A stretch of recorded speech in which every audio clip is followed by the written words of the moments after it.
네. 어,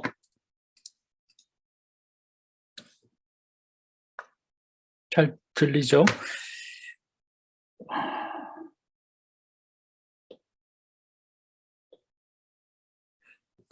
어쩌다 보니 이제 마지막 실험 강의가 됐어요.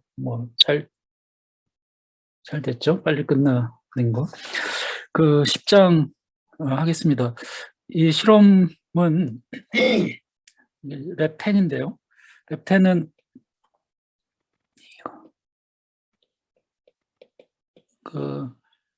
지난 시간에 얘기한 것처럼 실험은 없습니다.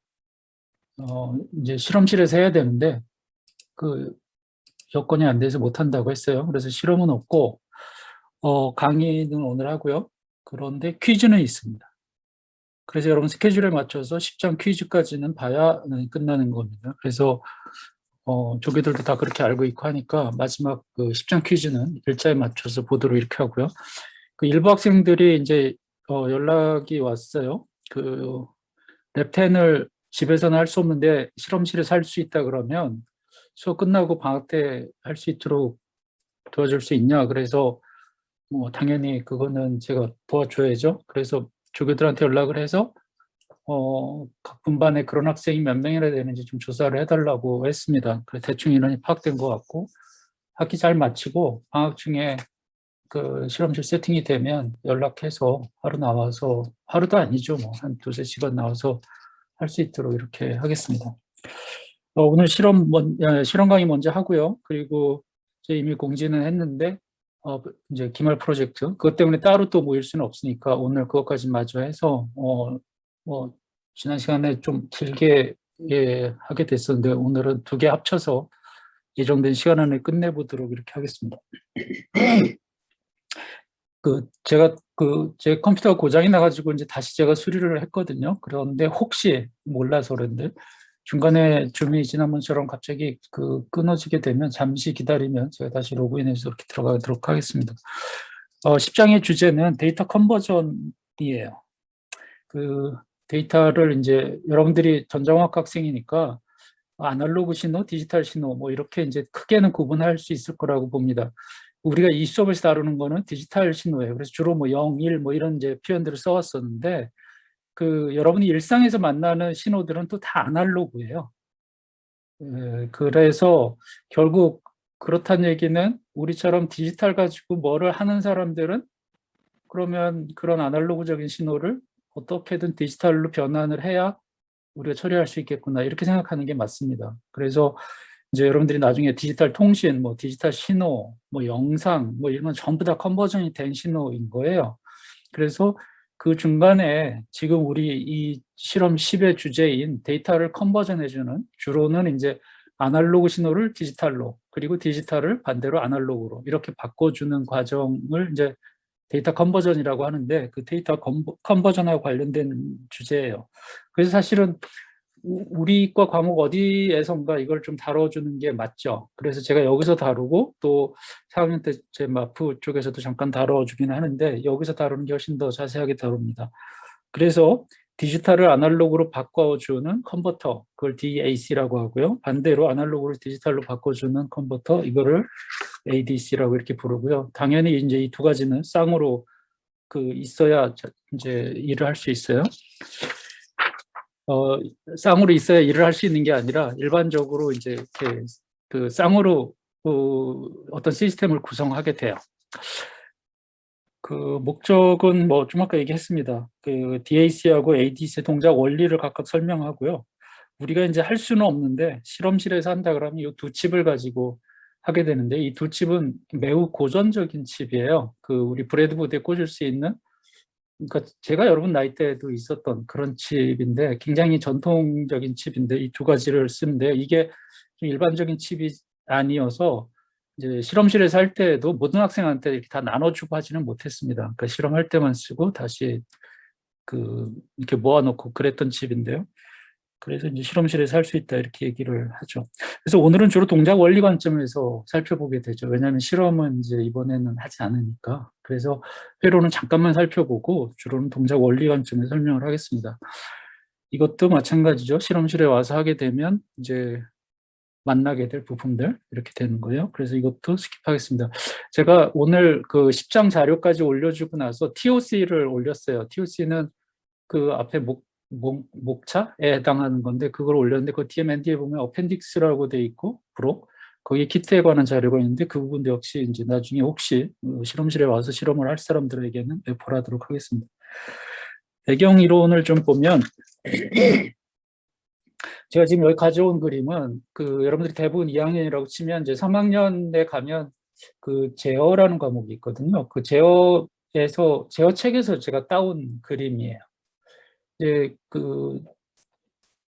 이게 뭐 쉽게 생각하면 이런 겁니다. 여러분들이 지금 있는 공간, 그 방의 온도를 조절하는 그 자동 조절 시스템이 있다고 한번 생각을 해보세요. 그러면 여러분들이 온도를 세팅합니다. 예를 들어서 23도. 근데 그 온도보다 방 안의 온도가 더 올라가게 되면은 이제 히터는 끌 거고요. 또 심하면 이제 쿨러를 켜게 되고, 또 그 반대가 되면 이제 그 추우니까 히터를 켜게 되고, 이렇게 하는 소위 말하는 자동 제어 시스템이라고 한다 그러면 제가 좀 아까 말했을 때 온도라는 게 있잖아요. 이 온도라는 거가 여러분들은 그냥 숫자로 인식을 하지만 실제로 센서들은 그 온도에 상응하는 전압 또는 전류값을 내는 게 일반적인 센서의 형태입니다. 아날로그적인. 그래서 그 소자가 내는 전압 또는 전류를 이제 컴퓨터를 가지고 처리를 하려고 그러면은 디지털로 컨버전을 해야만 되는 거예요. 아니면 우리처럼 디지털 시스템을 만든다고 하더라도. 그래서 이제 그 사이에 좀 아까 얘기했던 컨버터 양쪽에 들어가는 거를 보여주는 이그젠플인 거예요.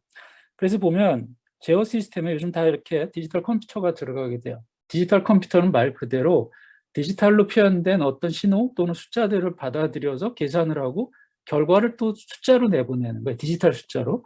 그래서 여기 입력으로 들어오고 입력으로 나가는 이쪽이 컴퓨터 주변에 이쪽이 전부 디지털인 거예요. 근데 현실은 어떠냐면 실제로 아웃풋이요. 이거는 이제 예를 들면 좀 아까 온도 제어 시스템이라고 한다 그러면 에어컨으로 보내는 어떤 신호. 이것도 역시 아날로그입니다. 그 다음에 네. 그러다 보니까 이 컴퓨터가 계산을 해서 온도를 더 뭐 높일지 낮출지에 대한 어떤 판단한 숫자로 표현된 그 결과를 실제로 액추에이터, 그러니까 작동시키는 기계한테는 전압 내지는 전류로 바꿔서 보내야 되는, 그래서 이 아날로그로 바꿔줘야 되는 그 중요한 역할을 하는 게 여기 있어요. 그리고 마찬가지로 측정한 내용은 역시 아날로그 값인데 이거를 컴퓨터한테 제공할 수 있도록 디지털로 바꾸는 이 부분에 거꾸로 ADC가 들어있는 겁니다. 그렇게 따지면 이제 여러분들이 뭐 지금 귀에다가 이어폰 꽂고 있는 사람들이 많이 있는데 그 사람들 귀에 꽂고 들리는 소리는 다 아날로그적인 사운드죠. 그렇지만 그 기계, 지금 귀에 꽂고 있는 장치의 소리를 내주는 그 기계들은 전부 지금 디지털로 아마 처리를 할 겁니다. 여러분들 그 휴대전화 또는 뭐 그런 MP3 플레이어 옛날 같은 그런 것들은 전부 디지털 음원을 가지고 컨버전을 해서 여러분 귀에 들려주는 거예요. 그러면 그 사이에는 당연히 DAC가 이제 있는 거죠. 그렇지 않으면 여러분들 귀에다가 영하고 일을 계속 보내줬는데 여러분들이 음을 느낀다고 하면 여러분 기계죠. 사람이 아니고. 그래서 이제 그 사이에 이런 것들이 들어있습니다. 그래서 전자공학을 하는 사람들, 뭐 또는 기계공학을 하는 사람들, 어떤 사람들도 이거로부터 이렇게 완전히 자유롭기가 어려운 거는 사람이 다 아날로그적인 신호에 반응하기 때문이에요. 카메라도 마찬가지입니다. 여러분 디카도 카메라로부터 들어오는 신호는 전부 아날로그 신호예요. 그거를 이제 순간적으로 샘플링을 해서 메모리에다가 저장을 해준 거가 디카예요. 네. 그거를 또 화면에다 보여줄 때도 또 마찬가지로 이제 뒤집어야 됩니다. 그 영하고 일로 표현된 거를 색깔까지 담아서 밝기까지 담아서 보여줘야 되는 거예요. 그래서 ADC, DAC는 그냥 일상에 여러분들이 살고 있는 일상에 다 널려 있다 이렇게 보면 돼요. 그러므로 디지털 시스템을 배웠는데 어느 한쪽은 반드시 이제 디지털로 다뤄야 되는 이런 소자를 여기서 인트로라도 하지 않으면 안 되겠다 이렇게 생각을 해서 제가 포함을 한 거니까 잘 들어보세요. 자, 그래서 첫 번째 이제 이론으로 들어가죠. 첫 번째 DAC에 대해서 배우려고 해요. 그런데 저하고 이제까지 수업을 했잖아요, 여러분들이. 처음부터 배운 것들, 컨비네이셔널 서킷, 그 다음에 카운터, 뭐 이래가면서 쭉 배웠단 말이에요. 그 배운 걸 가지고 제가 지금부터 소개하는 DAC와 ADC를 여러분들은 다 구현할 수 있어요. 원리를 다 이해할 수 있습니다. 차근차근 한번 들어보세요. 첫 번째 DAC는 지금 이게 R2, R 레더 서킷이라는데 이 레더는 사닥다리잖아요. 그래서 이게 생긴 모양이 사다리처럼 생겼다 그래서 회로 이름을 이렇게 부르는데 이게 어떻게 동작하는지를 제가 한 번만 설명하겠습니다. 이거 어쩌면 OPM프를 아직 제대로 안 다뤄본 사람도 있을 수도 있나요? 예, 배웠나요? 배웠다 그랬던 것 같은데 이 OPM프가 여기 달렸고요. 그리고 중간에 여기 스위치들이 있습니다. 이렇게 이게 스위치가 4개가 있어요. 이 4개의 스위치가 열리고 닫힘을 우리는 0하고 1의 표현이다 이렇게 보려고 하는 거예요. 그래서 지금 현재 상태로는 이 4개의 스위치가 전부 그라운드에 연결돼 있잖아요. 그러면은 이제 전부 제로라고 보는 거예요. 그래서 000이 되면 여기가 여기가 다 그라운드가 돼서 일로 들어오는 전압값 이것도 제로가 돼요. 그래서 일로 나오는 것도 제로가 됩니다. 그런데 이 중에서 어떤가 하나가 이쪽으로 연결이 된다면 그리를 통해서 이 저항으로 이렇게 전류가 흐르게 되죠. 그리고 또 다른 것도 또 연결하게 된다면 그것도 이렇게 돼서 소위 말하는 슈퍼포지션에 의해서 그것들이 이제 더해져서 일로 올 거라는 거예요. 그러면 여러분들 생각에 여기 있는 지금 스위치들을 전부 여기 5V하고 연결하는 즉 온시키는 디지털로 말하면 전부 1로 만드는 이 상황이 되면 여기에 최대 전류가 흐르게 되고 그때 여기에 최대 전압이 나오게 되는 거죠. 그리고 이제 그것들의 조합에 의해서 그 사이 아까 0하고 최대 전압 사이의 값들이 디스크리트하게 나올 거라는 거예요. 왜냐하면 여기서 낼 수 있는 경우는 몇 경우? 스위치가 4개니까 16경우밖에 안 나오니까 최대하고 최소 전압 사이를 16단계로 나눈 디스크리트한 값들이 나올 거다. 그렇다 그러면 우리는 이 회로를 가지고 여기에 넣어줄 수 있는 거는 0이 4개인 것부터 쭉 해서 1이 4개인 이것들을 넣어줄 수 있으니까 디지털 값을 여기다가 넣어준다라는 거를 회로적으로 이렇게 설명을 하고 그거에 상응하는 아날로그 값이 지금 여기서 우리가 목격할 수 있으니까 이 회로만 가지고도 우리는 뭘 할 수 있다? 네, 디지털 값을 아날로그로 바꿀 수 있다. 이렇게 보는 거예요. 그래서 제가 말은 이렇게 하지만 여러분들이 이제 이걸 좀 따져봐야 되는데 여기를 잘 보면 이제 회로의 특징만 좀 보겠습니다. 보면 제가 아까 얘기했듯이 스위치를 어떤 거를 이쪽으로 붙이느냐에 따라서 이제 그쪽에 이렇게 서킷이 형성이 되는데 이 회로가 재미있는 게요. 잘 보면 여기에 10K짜리 저항을 썼어요. 여기도 쓰고 여기도 썼는데 여기는 또 20K짜리 이렇게 씁니다. 그래서 여기를 R이라고 하면 여기는 2R이 되는 저항들을 이렇게 계속 배치를 한 거예요. 규칙적으로. 그래서 아까 이제 여기 R, 2R 그것도 사다리 형태로 이거 이렇게 세워서 놓고 보면 이게 사다리처럼 보이잖아요. 이렇게 부르게 됐다. 이렇게 보면 되겠습니다. 오케이? 그래서 그리고 이제 이때 오펜프의 역할은 아나요? 여기 들어오는 전류를 전압으로 이렇게 컨버전 해주는 역할을 하죠. 이 저항도 역할을 해요. 그래서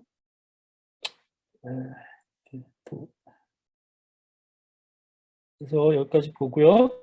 그래서 아까 설명했던 거를 그 그림이 왼쪽에 나와 있죠. 이렇게 나와 있는데 요거를 이제 스위치를 전부 다 닫은 거 그러니까 닫았다는 게 0의 상태로 지금 좀 아까 봤던 그림처럼 그라운드로 다 붙여놓은 경우부터 모두 다 5V로 열어놓은 경우까지 16단계에 따라서 거기서 나올 수 있는 전압은 0V 그 다음에 그거의 16분의 1한 전압값들이 이렇게 사다리 계단 모양으로 이렇게 이제 나올 거라는 거예요. 이렇게. 이게 여기 스위치가 4개 있으니까 즉 인풋이 4bit으로 표현되는 거에 아날로그 컨버전이니까 16단계가 되는 거고 이 스위치를 이제 더 많이 집어넣으면 어떤 일이 생기겠어요? 이 똑같은 이 기준 전압을 훨씬 더 총총하게 나누니까 그거를 이제 소위 말하는 해상도라 그러는데 요것들 층이 이제 더 그 뭐랄까 치밀해지는 거예요. 네, 그런 차이가 있게 됩니다. 그래서 이 ADC, DAC에서 이 비투스를 늘리는 거는 이 표현할 수 있는 그 상대 전압값, 이 아날로그 전압값들의 이제 단계들을 그 얼마만큼 세밀하게 표현할 수 있는지, 그걸 영어로 레졸루션이라고 하는데 레졸루션을 얼마나 치밀하게 가져갈 수 있는지는 이 비트 수 가지고 결정을 합니다. 그렇죠? 그래서 여기 스위치가 많아지면 어쨌든 이거는 하나 늘어나면 여기를 16단계로 나누는 게 아니라 이번엔 32단계로 나누는 거고 2개 더 늘어나면 이번에 64단계로 나누니까 이 숫자 하나 바뀔 적마다 바뀌는 정도가 훨씬 더 치밀해진다. 이렇게 보면 되겠죠. 이해가 되죠? 네. 네. 네, 실험 안 해도 돼 하니까는 갑자기 긴장이 확 풀려서 그런 거예요. 이렇게 반응이 좀 그러네. 네. 그다음에 이제 이게 그 DAC를 칩으로 만들어 놓은 거예요. 여러분들 실험을 한다 그러면 이 칩을 이제 만나게 되는 건데 여기 보면 여기 보세요. 요게 아까 얘기했던 스위치에 해당하는 겁니다. 그래서 여러분들이 여기다가 0 또는 1들을 이제 8개의 경우, 그러니까 8개 입력에 대해서 2의 8승계만큼의 경우를 줄 수 있고, 요쪽으로 이제, 이쪽이 아니고요. 아웃이, 네, 여기에요. 네, 1위로 출력이 나옵니다. 전류 형태로 나와요. 그래서 여기다 OPMP를 달아요. 그런 다음에 그걸 전압으로 컨버전해서 쓰게 됩니다. 그래서 이게 이제 그 회로인데 여기도 보면은 뭐랄까 이렇게 중심에 있는 회로가 이제 아까 봤던 우리 R2R 서킷이다. 이렇게 보면 되겠어요. 그다음에 이번에는 그래서 이제 좀 아까 봤던 DAC를 사용하는 방법인데 요 출력이 이제 전류 형태로 나오고 그걸 컨버전 하느라고 여기다 OPMP를 달아요. 이렇게. 그렇게 해서 이 결과 요 값, 요거를 이제 V 아웃으로 쓰는 거죠. 이렇게. 그래서 회로를 이렇게 구성하면 된다. 이 그림에 있는 것처럼 실험을 했더라면 이렇게 구성을 하게 되는 거죠. 그 다음에 질문이 있어요. 네. 지금 전 페이지에 좌측 하단에 있는 저항과 GND는 좌측 하단 이 그림이요? 아니면 이 그림이요? 어떤 그림이에요? 이제 이 시점이 이 그림 같아 보이는데 아무래도 그렇죠. 지금 이 그림. 이 그림의 좌측 하단에 있는 이 저항하고 이 그라운드요. 이게 어떤 역할이요? 이거 저한테 자주 물어보는데 여러분들이 회로망에서 이 서킷을 다루는 선생님도 계셨던 것 같긴 한데 이거 그냥 저기 회로를 예를 들면 이렇게 한번 해보세요. 저한테 질문하지 말고 저 회로 진짜 못하거든요. 만약에 여기서 요거 하나만 다쳤다라고 생각을 해보세요. 그러면 이게 이렇게 해서 이렇게 해가지고 일로 연결이 되고 나머지는 없는 것처럼 될 거란 말이에요. 그렇죠? 그랬을 때 그거에 회로를 그려보면 되죠. 이거 그라운드 있고 여기 위에는 요거 세 개 합친 거니까 30kΩ 있고 이렇게 되고 요거까지 붙여서 이렇게 20kΩ까지 그러면 50kΩ가 되나요? 그리고 거기 5V 있는 그리고 저 중간에서 이게 따낸 이런 회로 만들 때 여기 이 역할을 하는 겁니다. 이게 소위 말하는 토폴로지만 좀 바꿔서 이렇게 해석을 하면 여러분들이 해석할 수 있어요. 뭐 요게 특별한 건 아니니까 지금. 그다음에 그래서 이렇게 쓴다는 거고요. 그다음 이렇게 되면은 그 지금 뭔지 뭐 완전히 이해했는지는 모르지만 그래 이런 식으로 하면 여기 0하고 뭐 1, 0, 0 이렇게 하면 이제 얘는 이쪽으로 갈 거고 얘네들은 지금처럼 이렇게 있을 거고 그러면 요게 이렇게 저항 거치면서 나오는 그 전류가 이걸 통해서 나오면서 V아웃에 어떤 전압이 나오겠다. 이런 식으로 동작하는 거라고 알게 된다면 말 그대로 DAC는 별거 아니네 이렇게 될 수 있습니다. 개념적으로. 그거를 안 상태에서 ADC로 갈 수 있어요. ADC로. ADC는 여기 보면 알지만 여기요. 여기 보면 알지만 여기 DAC가 들어있습니다. 좀 아까 봤던 DAC예요. 여기. 그래서 ADC를 이해하려면 DAC에 대한 아까 그 R2R 레더 서킷 그런 개념이 일단은 머릿속에 있어야 돼요. 그래서 좀 아까 살펴본 요거 좀 아까 살펴본 DAC가 여기 네모난 박스로 있다. 이렇게 이해를 하면 되고요. 그러면은 여기에 4bit짜리 0 또는 1이 들어오면 그거에 상응하는 전류가 나오고 그거를 전압이 나온다고 봐야겠네요. 여기 전압이 나오고 그거를 이제 여기 OPMP처럼 표시된 게 있는데 얘는 역할이 컴패레이터입니다. 비교기예요. 그래서 이 두 입력을 비교해서 이쪽에 출력을 내요. 그래서 이제 지금부터 저하고 그냥 큰 틀로 먼저 이거를 이해를 해보죠. 자, 여기 지금 보면 여기 이제 요거는 JK 플립플롭이에요. 여러분들이 이미 익숙하죠? JK 플립플롭이에요. 그런데 그 두 개의 입력을 잘 보면 여기는 묶어놨어요. 그러면 이거는 첫 번째 이 지금 제일 오른쪽에 있는 JK 플립플롭은 여러분들이 지금까지 이제 공부했으니까 알잖아요. 얘는 JK에 뭔가 입력이 들어가면 둘 다 0이거나 둘 다 1이거나 밖에는 경우의 수가 안 만들어지는 겁니다. 그렇죠? 근데 둘 다 0이면 JK는 어떤 상태고 둘 다 1이면 JK는 어떤 상태인지 알고 있죠. 어떻게 되나요? 둘 다 0이면은 현재 입력 상태를, 현재 Q의 상태를 클락이 들어와도 계속 유지합니다. 맞죠? 그래서 홀드라고 배웠을 거예요. 그런데 둘 다 1이 되면 어떻게 되죠? 클락이 들어올 적마다 출력을 톡을 한다고 배웠을 거예요. 저하고도 그렇게 배웠어요. 그러므로 얘는 어쨌든 간에 여기 요 신호가 0이거나 또는 1이거나 둘 중에 하나일 텐데 0이 되면 요 Q 값을 그대로 유지할 거고 현재 상태로 클락이 아무리 들어와도 1이 되면은 이제 Q가 토글링을 할 거예요. 그런데 여기 클락은 어디 연결돼 있냐면 20kH짜리 클락 소스에 연결이 돼 있는 거예요.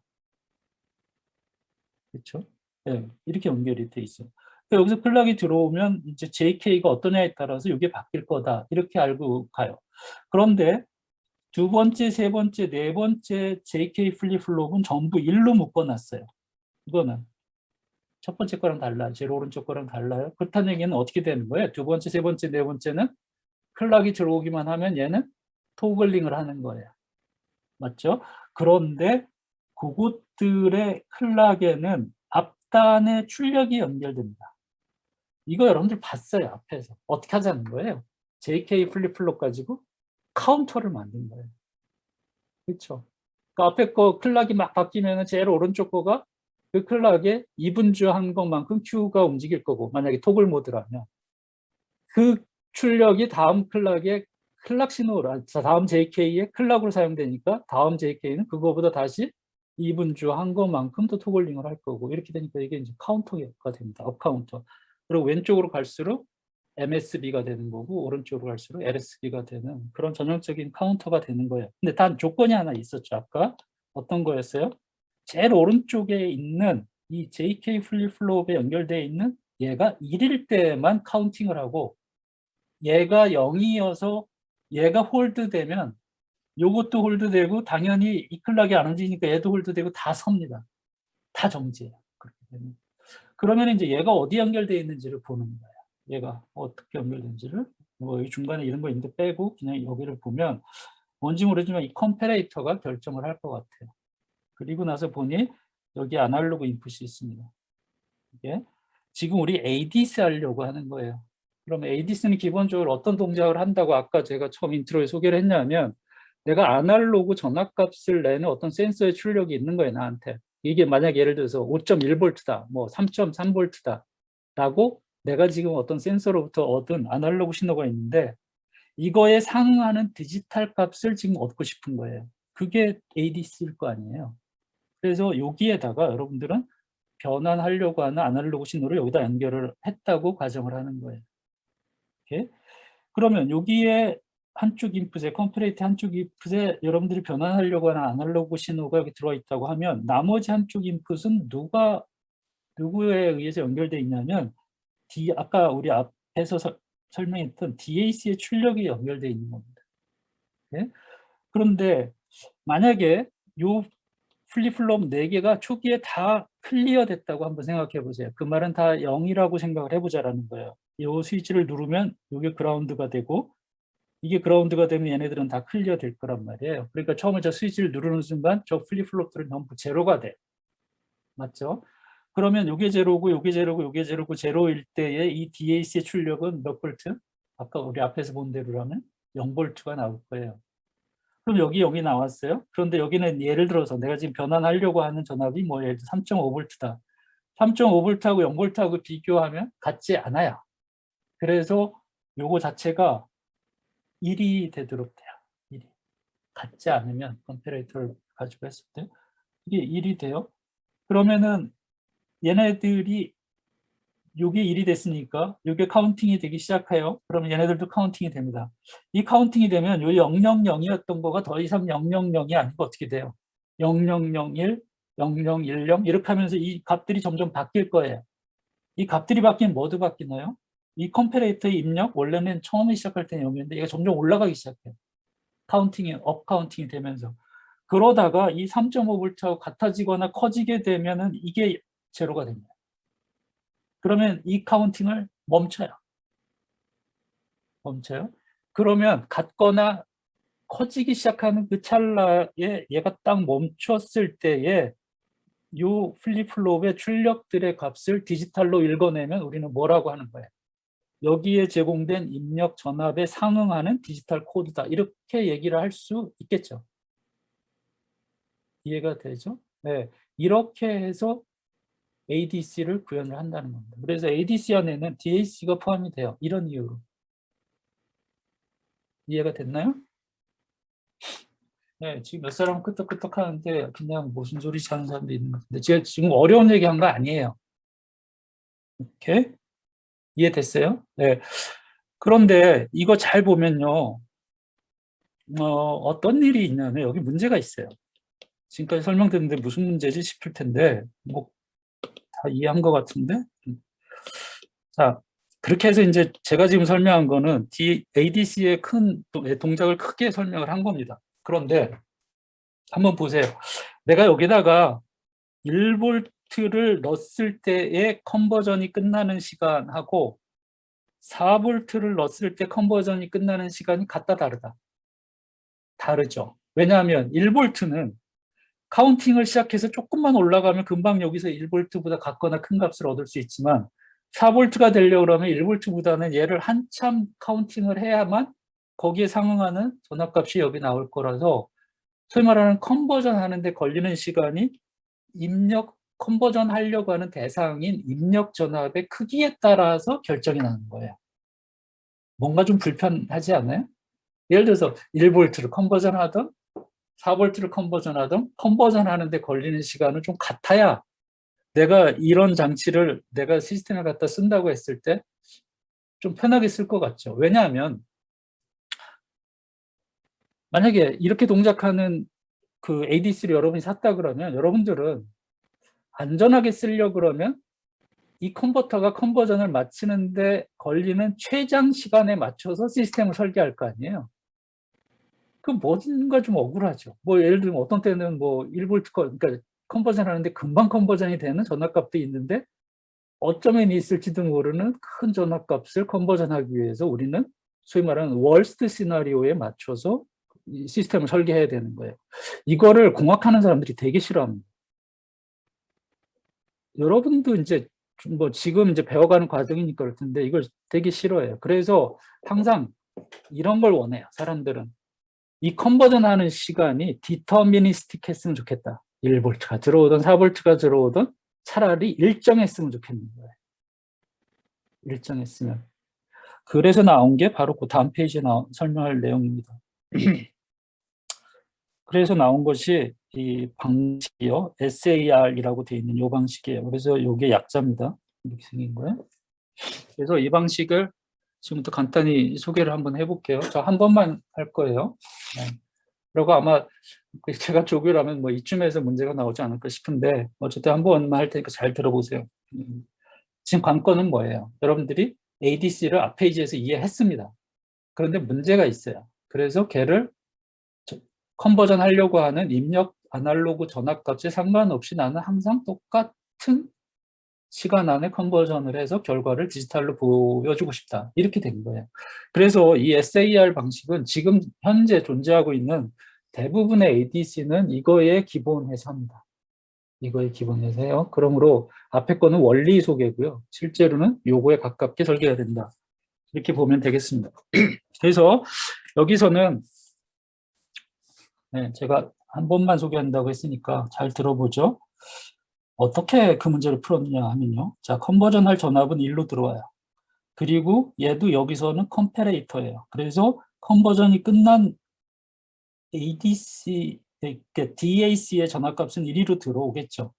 그래서 비교를 합니다. 그래서 계속 바꿀지 말지를 결정하는 신호로 써요. 좀 아까 앞에서처럼. 얘 역할은 딱 그거예요. 여기서는.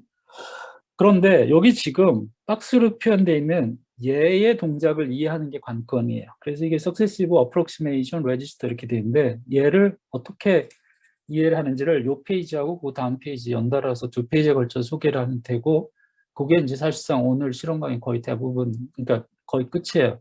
잘 들으세요. 여기는 아까 얘기했던 DAC가 들어있습니다. 여기 뭐 8빛인 거 말고는 똑같아요. 그래서 얘는 여기에 어떤 값이 들어오느냐에 따라서 그거에 상응하는 전압값을 낼 거예요. 그럼 여기서도 처음 시작할 때 이걸 누르면 요거는 전부 레지스터인데 전부 리셋이 됐다고 합시다. 그러면 여기에 값들은 전부 0이 되겠죠. 처음에 시작할 때는. 그러면은 여기 나오는 전압값도 0이고 당연히 0이어서 그 차이가 크다면 아까 여기 있던 것처럼 이거 뭐 3.7V 이렇게 하면 이게 커서 얘가 계속 뭔가 아까로 치면 카운팅과 같은 그런 걸 해서 여기 값을 키워주길 바라는 거예요. 근데 키우는 방법이 더 이상 카운팅이 아니라는 거예요. 그래서 카운팅 안 하고 그러면 이걸 어떻게 해서 일정한 시간 내 컨버전을 끝내지? 이게 이제 관건이니까 한번 들어보세요. 그런데 이걸 설명하려고 그러면 여러분들이 익숙한 어떤 그 경험하고 맞춰서 봐야 쉬운데, 제가 설명하기 쉬운데, 그거를 얘기를 해도 이제 여러분하고 저하고 세대차가 나서 잘 이해를 못하게 되는 경우들이 있었어요, 이제까지. 한번 설명해 보겠습니다. 여러분들이 그 고등학교 때 정도 아니면은 저 대학에 들어와서도 물리나 화학에서 실험을 할 때 이걸 썼는지 모르겠는데 분동이라는 거 알아요? 그 천칭 양팔저울 알죠? 그 양팔저울은 이렇게 생겼고 여기 중간에 이제 중심 잡는 게 있고 내가 무게를 달기를 원하면 무게를 달고자 하는 걸 여기다 놓습니다. 그리고 이쪽에다가 소위 말하는 분동이라는 걸 올려놔요. 이게 뭔지 알죠? 네, 안다 그래요, 빨리. 알죠? 자, 그러면 이 무게를 다는데, 분동은요, 큰 거부터 작은 것까지 쪼르륵 있습니다. 마치 무슨 인형 모아놓은 것처럼 큰 분동부터 작은 거지. 그거 각각은 무게가 다 이제 일정 간격으로 달라요. 그러면 여기 지금 무게가 깨나가는 데가 여기 하나 있으면 여러분들은 이쪽에다가 이제 당연히 이쪽으로 기울죠. 기울었는데 여기다가 뭐를 올려놓으면서 무게를 달기 시작할 건가를 생각하는 거예요. 그래서 분동을 올려놓을 때 여러분들이 뭐 이걸 배우든 안 배우든 간에 직관적으로 할 수 있는 게 뭐예요? 제일 무거운 애를 먼저 올려놓습니다. 그래서 무거운 애를 올려놨는데 이쪽으로 기울더라. 그러면 여러분들은 즉각적으로 뭘 할 수 있냐면 오른쪽에 있는 애의 무게는 이 분동의 무게보다는 가볍구나 이렇게 할 수 있는 거잖아요. 왜냐하면 쟤를 올려놨더니 내려오니까.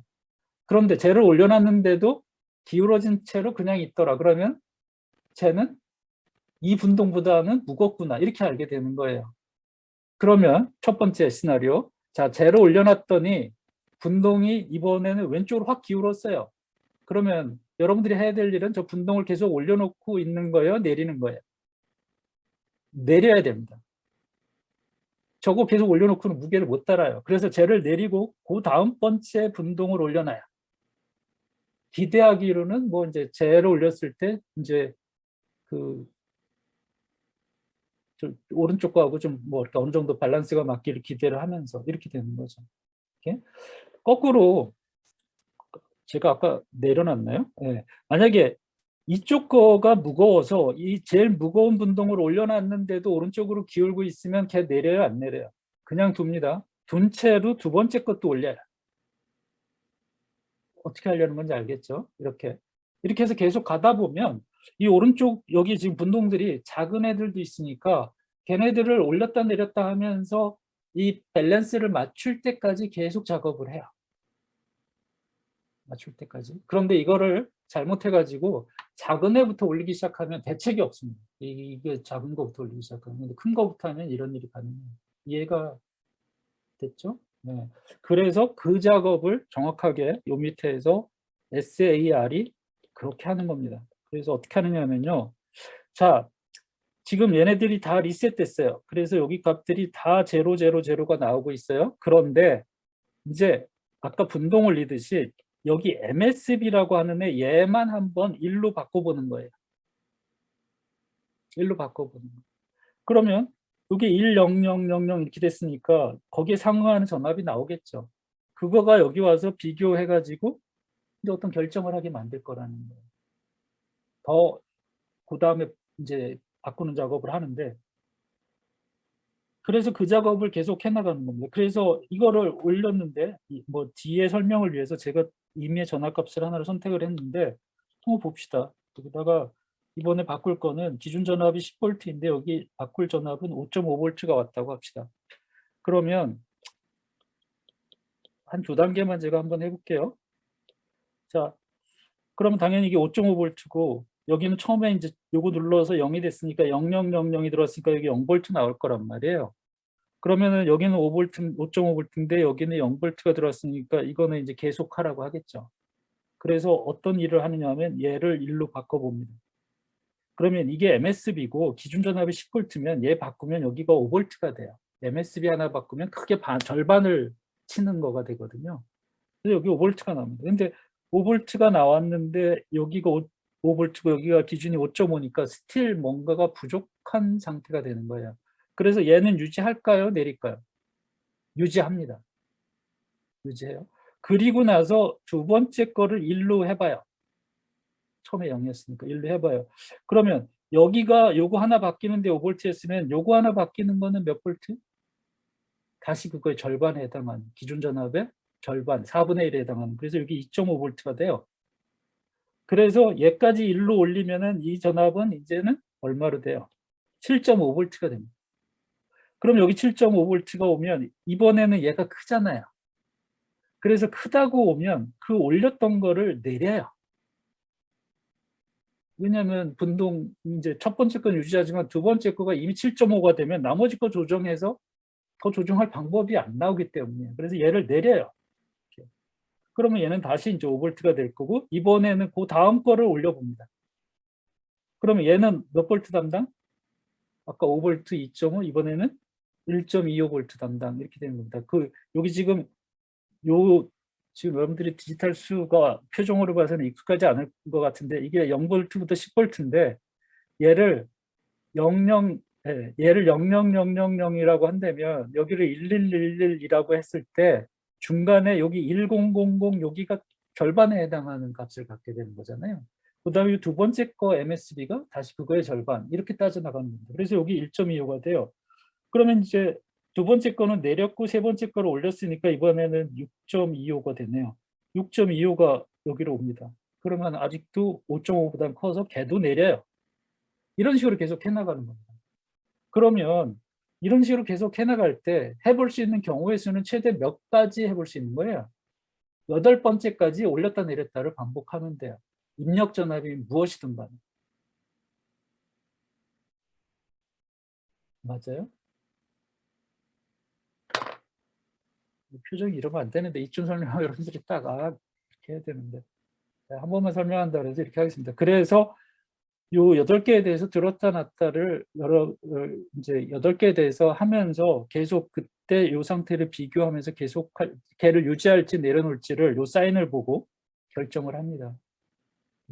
그게 그 다음 페이지 여러분들 수업 자료에도 있는데 그 다음 페이지를 보면 이렇게 나와 있는 거예요. 그래서 제가 아까 했던 게 5.5라고 가정을 했는데 뭐 맞는지 모르겠어요. 이게 5.5라고 한다면 처음 거 올렸을 때 5V가 되고 그러므로 얘는 유지. 두 번째 거 올렸더니 5V에 2.5V 더해서 7.5가 되는데 7.5는 예를 들면 여기 5.5보다는 훨씬 크기 때문에 쟤는 올리지 말고 내려. 그래서 얘는 포기. 그랬기 때문에 다음 거 올렸을 때는 다시 6.25가 되고 스틸 높아서 얘도 포기. 그 다음 거 했더니 5.625가 돼서 얘도 포기. 그 다음 거 했더니 5.3이 돼서 얘는 유지. 이런 식으로 가는 거예요. 그게 지금 여기 나와 있는 요 숫자야.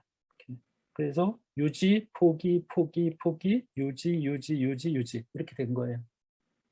그렇게 해서 나온 요 1000, 1100, 1111이 결국 여기에 들어오는 이 전압값을 표시하는 디지털 값이다 이렇게 되는데 여기서는 요것들 한 번씩 드러났다 놨다 하는 8번만 반복하면 입력 전압이 무엇이든 간에 이게 가능하기 때문에 항상 아까도 얘기했지만 컨버전 하는데 걸리는 시간이 일정하다. 이런 장점이 있다는 거예요.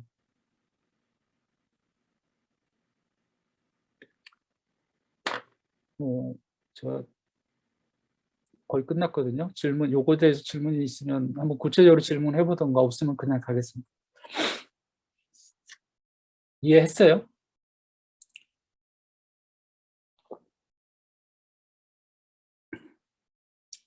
교수님, 저 D1을 올리면 5.54V가 나오는데 저거는 왜 유지를 하는 건가요?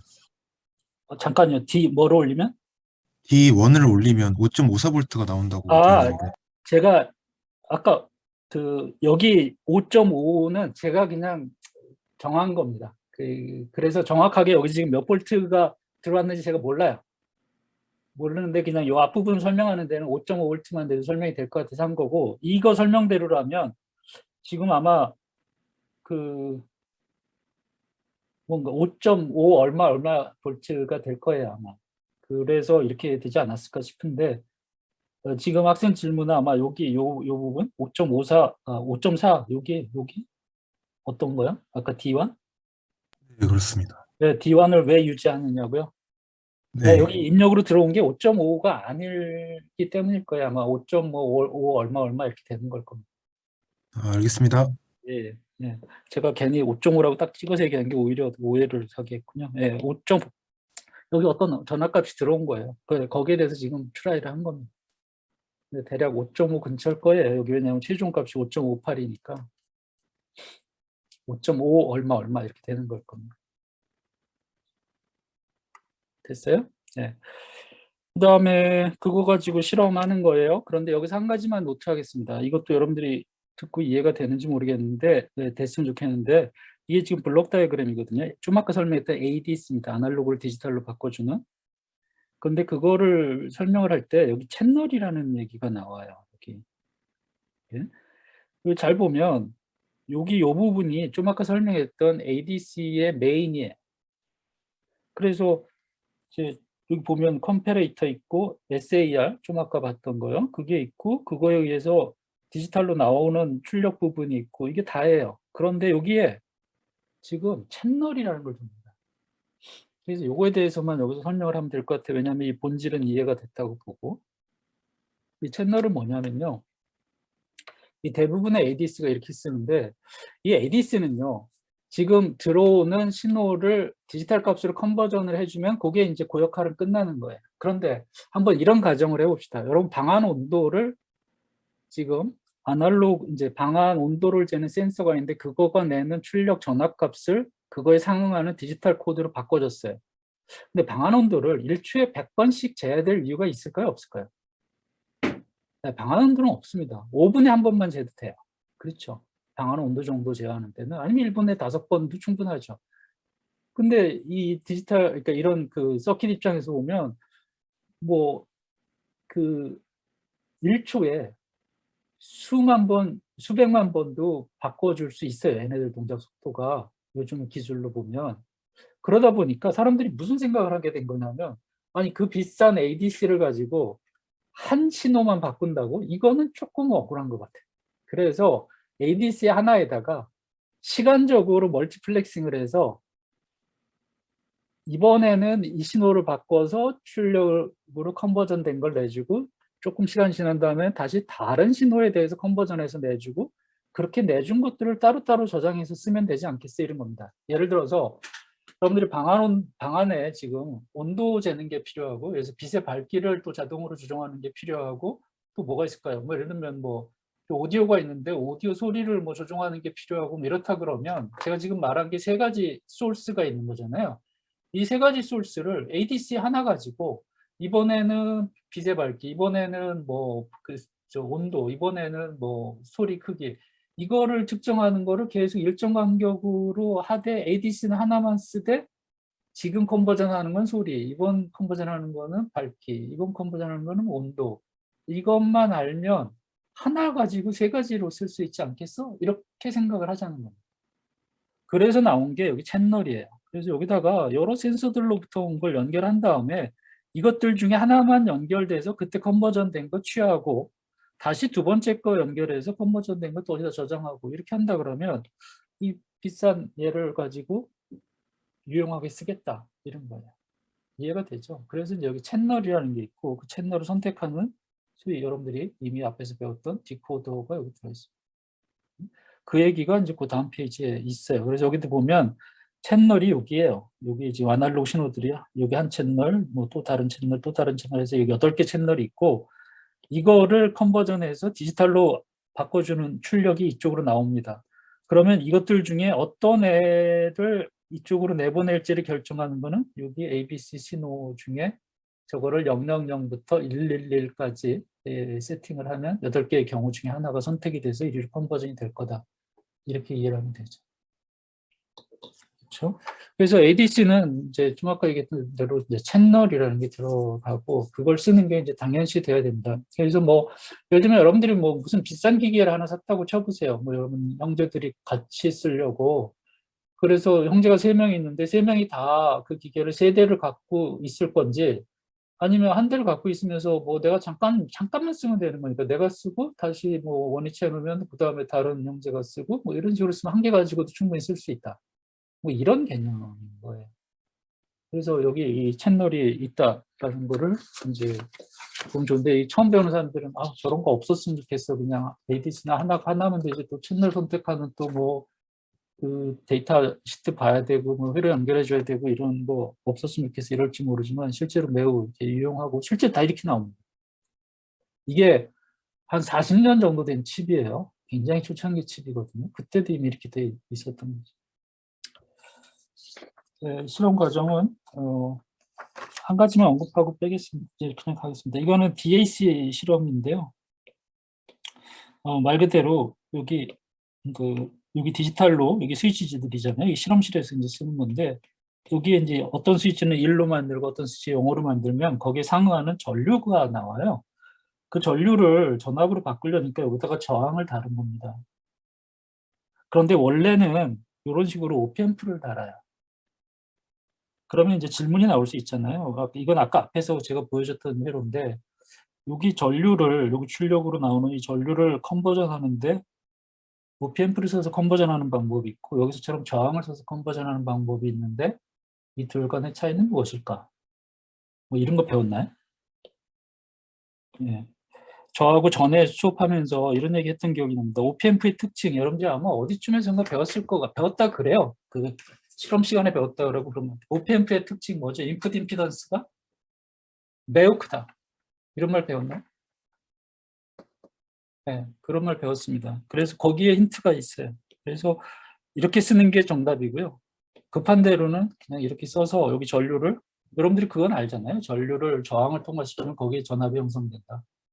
그래서 이렇게 해서 여기 전압을 측정한다 이렇게 돼 있는데 실험실에서는 이렇게 하고요.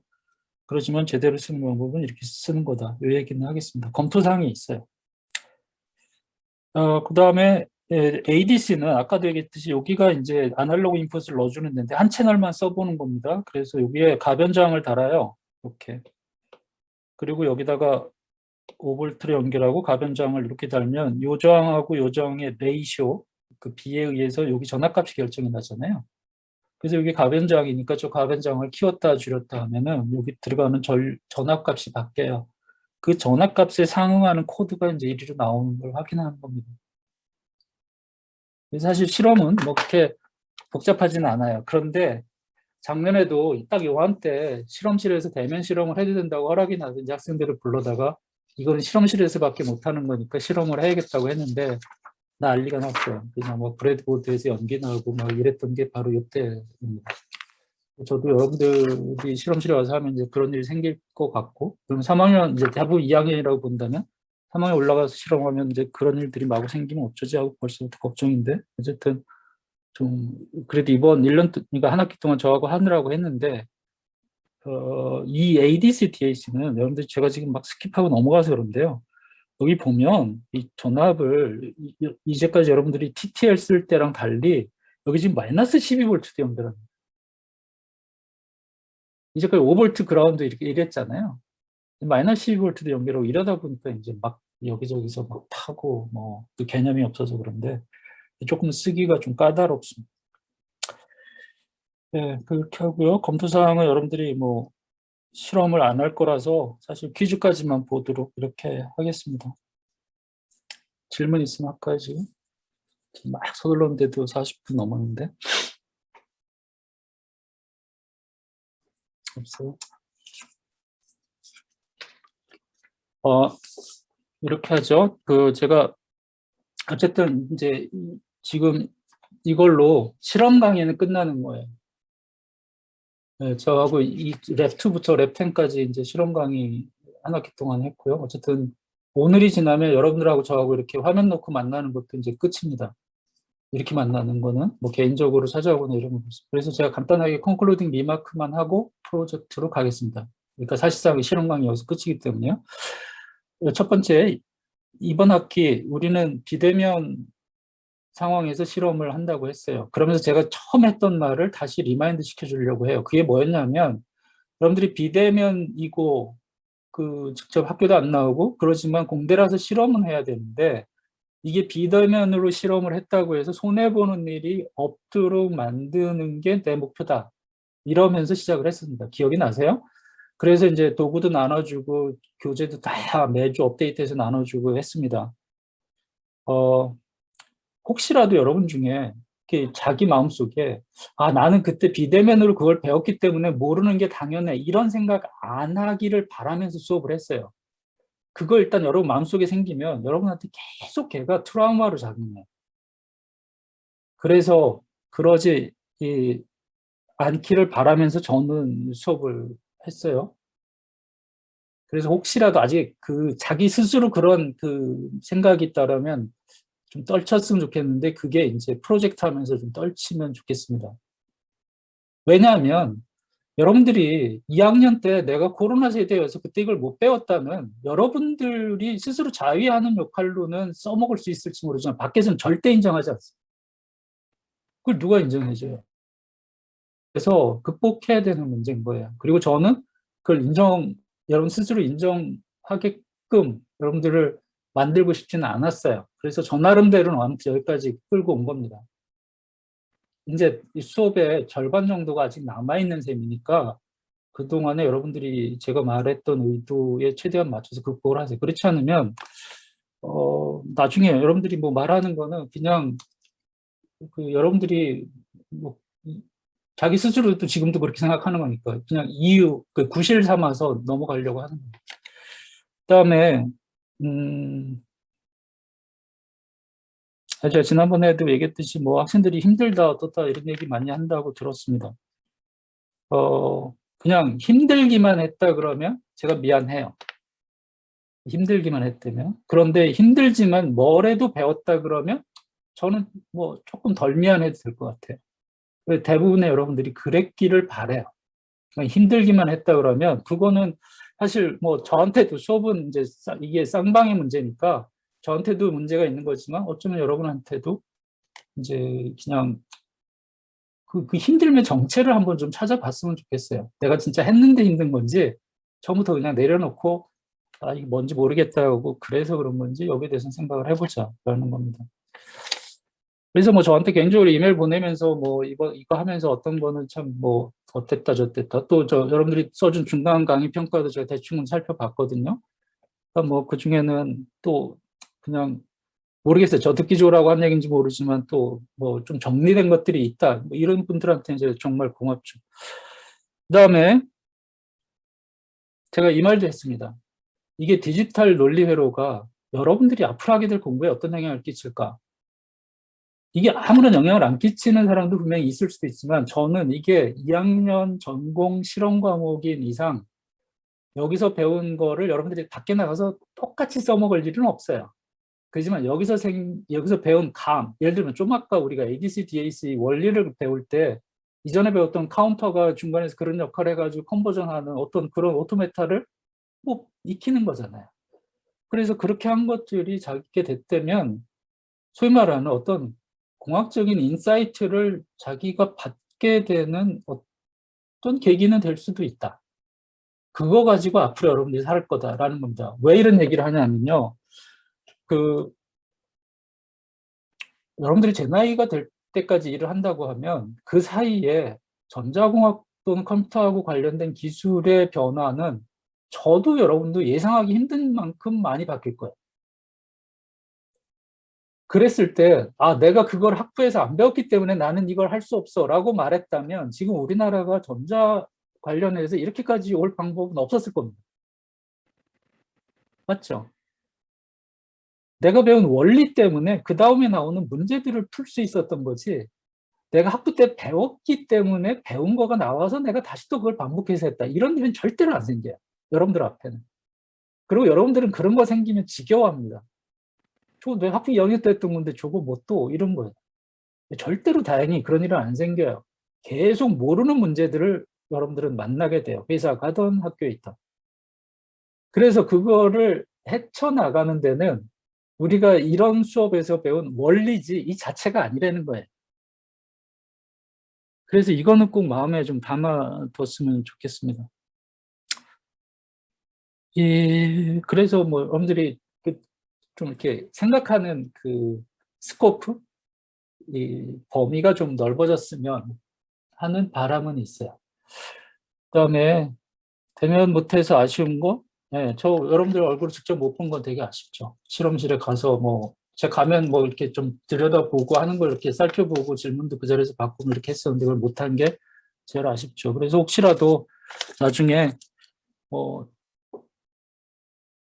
만나겠죠. 만날 수도 있겠죠. 상담하러 오던 뭐 때문에도 오면 저는 언제든지 뭐 일주일 중에 그 대부분의 시간은 연구실에서 보내기 때문에 찾아오면 지금도 만날 수 있습니다. 어떤 학생이 뭐 그거 얘기하더라고요. 비대면이라서 인터랙션이 좀 적은 게 아쉬웠다. 뭐 프로젝트 할 때 좀 그런 시간을 좀 만들어 달라. 뭐 그러는데 찾아오는 사람들은 다 찾아와요. 비대면이지만 미리 약속하고 조교든 교수든 다 찾아와서 상담도 하고 다 합니다. 그래서 그냥 뭐 좀 조금만 적극적으로 문제에 접근했으면 좋겠습니다. 제 얘기는 여기까지고요. 프로젝트 얘기를 하겠습니다. 빨리 하죠. 프로젝트를 했고요. 제가 진행이 있었는데 이거는 드래프트예요. 지금부터 제가 설명하는 걸 다 듣고 여기 지금 조교도 있고 제 수강생도 있는 거예요. 이 중에서 뭔가 좀 이렇게 해석이 잘 안 된다 또는 뭔가 좀 애매하다 이런 게 있으면 즉시 얘기를 하면 그런 것들을 다 반영한 파이널 버전을 수요일 날 오전에 올리겠습니다. 그걸 보고 이제 프로젝트를 하면 돼요. 오케이? 지금 거는 그냥 드래프트입니다. 오늘 설명을 위해서 해놓은 거예요. 그래서 여기 지금 여러분 나눠준 거에는 거기 그 워터마킹이 돼 있는데 드래프트예요. 목적은 뭐 여기 써 있는 대로요. 이제까지 배웠던 거, 나눠준 거 다 동원해서 프로젝트 하는 겁니다. 네.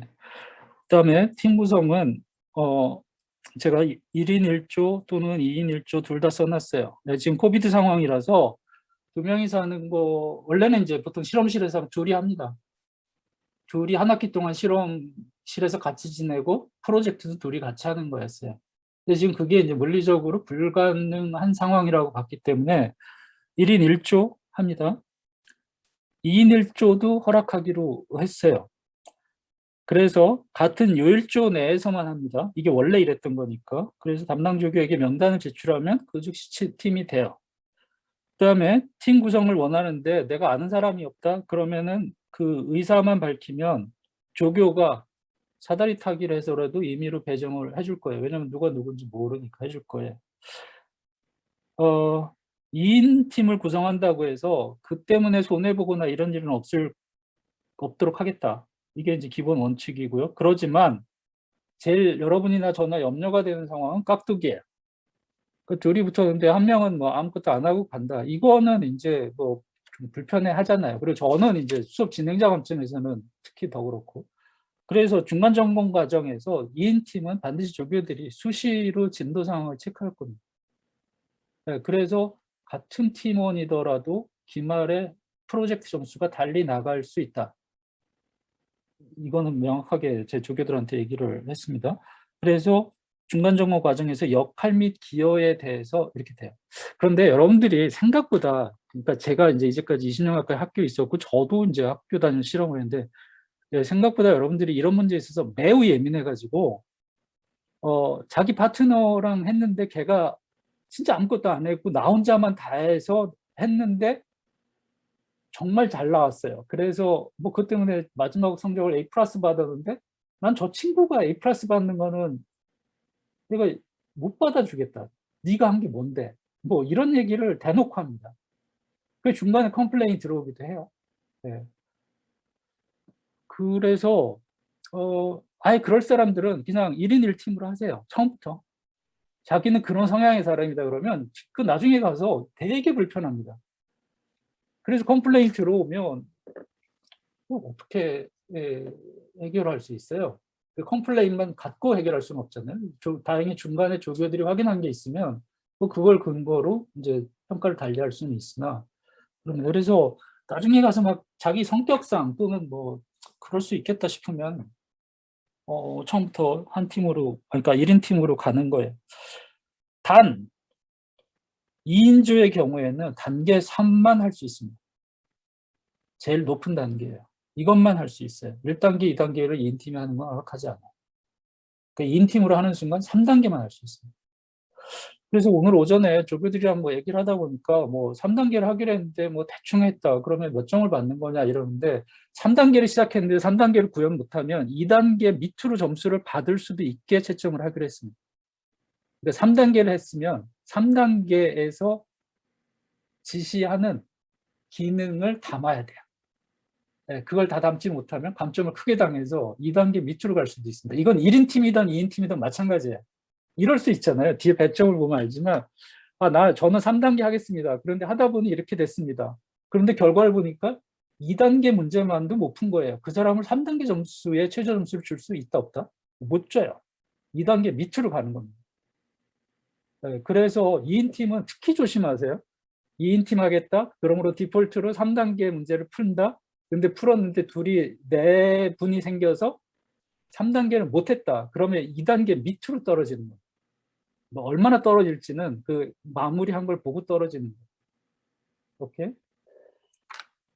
제가 지금 말하는 것들 다 듣고 어느 부분에 논리적으로 이 진행상에 모순이 있다고 생각하면 그걸 얘기를 하면 다시 제가 납득이 되면, 조교들이 납득이 되면 수정한 문구를 다시 올리겠다. 이게 드래프트의 의미예요.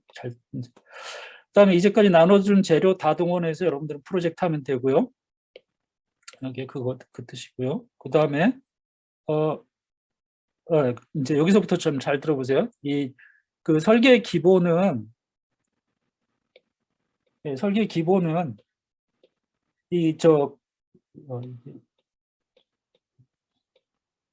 설계의 기본은 가위바위보 게임을 하자고 했습니다.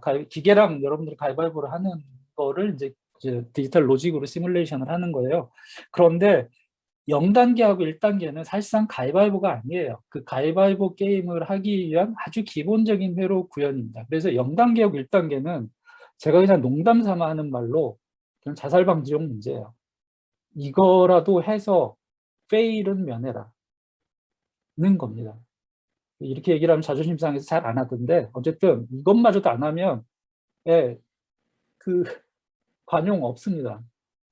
그냥 F 나가는 거예요. 그러니까 뭐 이제까지 어떻게 그 과제하고, 그러니까 보고서하고 퀴즈를 받냐에 따라 결정이 나겠지만, 거기서도 잘못했는데 0단계, 1단계마저도 못했다 그러면 뭐 많이 기대하지 마세요. 이건 2학년 과목이고 필수 과목이에요. 그냥 다시 들으라고 할 겁니다. 그래서 낸 게 0단계, 1단계인 거고요. 2단계, 3단계가 이제 가위바위보 게임에 해당이 돼요. 그래서 공통 적용은 이 중에서 하나만 구현하면 됩니다. 이 중에서 하나를 선택하는 거예요. 그 다음에 이제까지처럼 스키매틱으로만 해요. HDL 배운 사람들 이거 쓸 수 없습니다. 이 과목에서는. 왜냐하면 그 동작 원리를 여러분들이 익히는 거라서, 이걸 HDL로 하면 그냥 문장 몇 개로 써버리면 되고 뭐 이런 거라서 그렇게 하질 않아요. 그 다음에 ISE 라이브러리 내에 있는 심볼은 뭐든 사용하면 돼요. 이제까지 여러분들이 꽤 여러 가지 썼지만 안 썼던 거, 거기 있는 건 써도 돼요. 그 다음에 FPGA 사용량을 뭐 최소화하도록 한다. 이거는 뭐 여러분들이 나중에 좀 여유가 생기면 신경 써보고요. 그 다음에 브레드보드에다가 여러분들의 FPGA 모듈 이제까지 했던 거예요. 그 다음에 4DG 7세그먼트 디스플레이, 그리고 키매트릭스, 이걸 연결하면 돼요. 또 단매트릭스도 마찬가지예요. 그래서 사용하는 거는 4DG 7세그먼트, 단매트릭스, 그 다음에 FPGA 모듈, 그 다음에 키매트릭스. 이렇게. 실험 7, 8, 9에서 썼던 것들 다 동원이 되는 셈이에요. 외부 장치들은. 그것들을 나란히 놓고 그 사이를 이제 뭐 이제까지 했던 것처럼 핀으로 연결합니다. 그 다음에 마이다큐도 나눠준 상태라서 얘는 여러분들이 짬짬이 썼지만 거기 스위치들이 여러 개 있고 LED들도 있어서 중간에 확인하는 용으로 계속 써도 좋겠어요. 이렇게. 그 자체를 직접 이제 그 구현하는 데 쓰지는 않습니다. 디버깅용으로 써. 그 다음에 여기부터는 잘 들으세요. 키 매트릭스 중에 5개의 키를 여러분들이 정하면 돼요. 하나는 리셋이고요. 또 하나는 다음 페이지에 있는 스타트예요.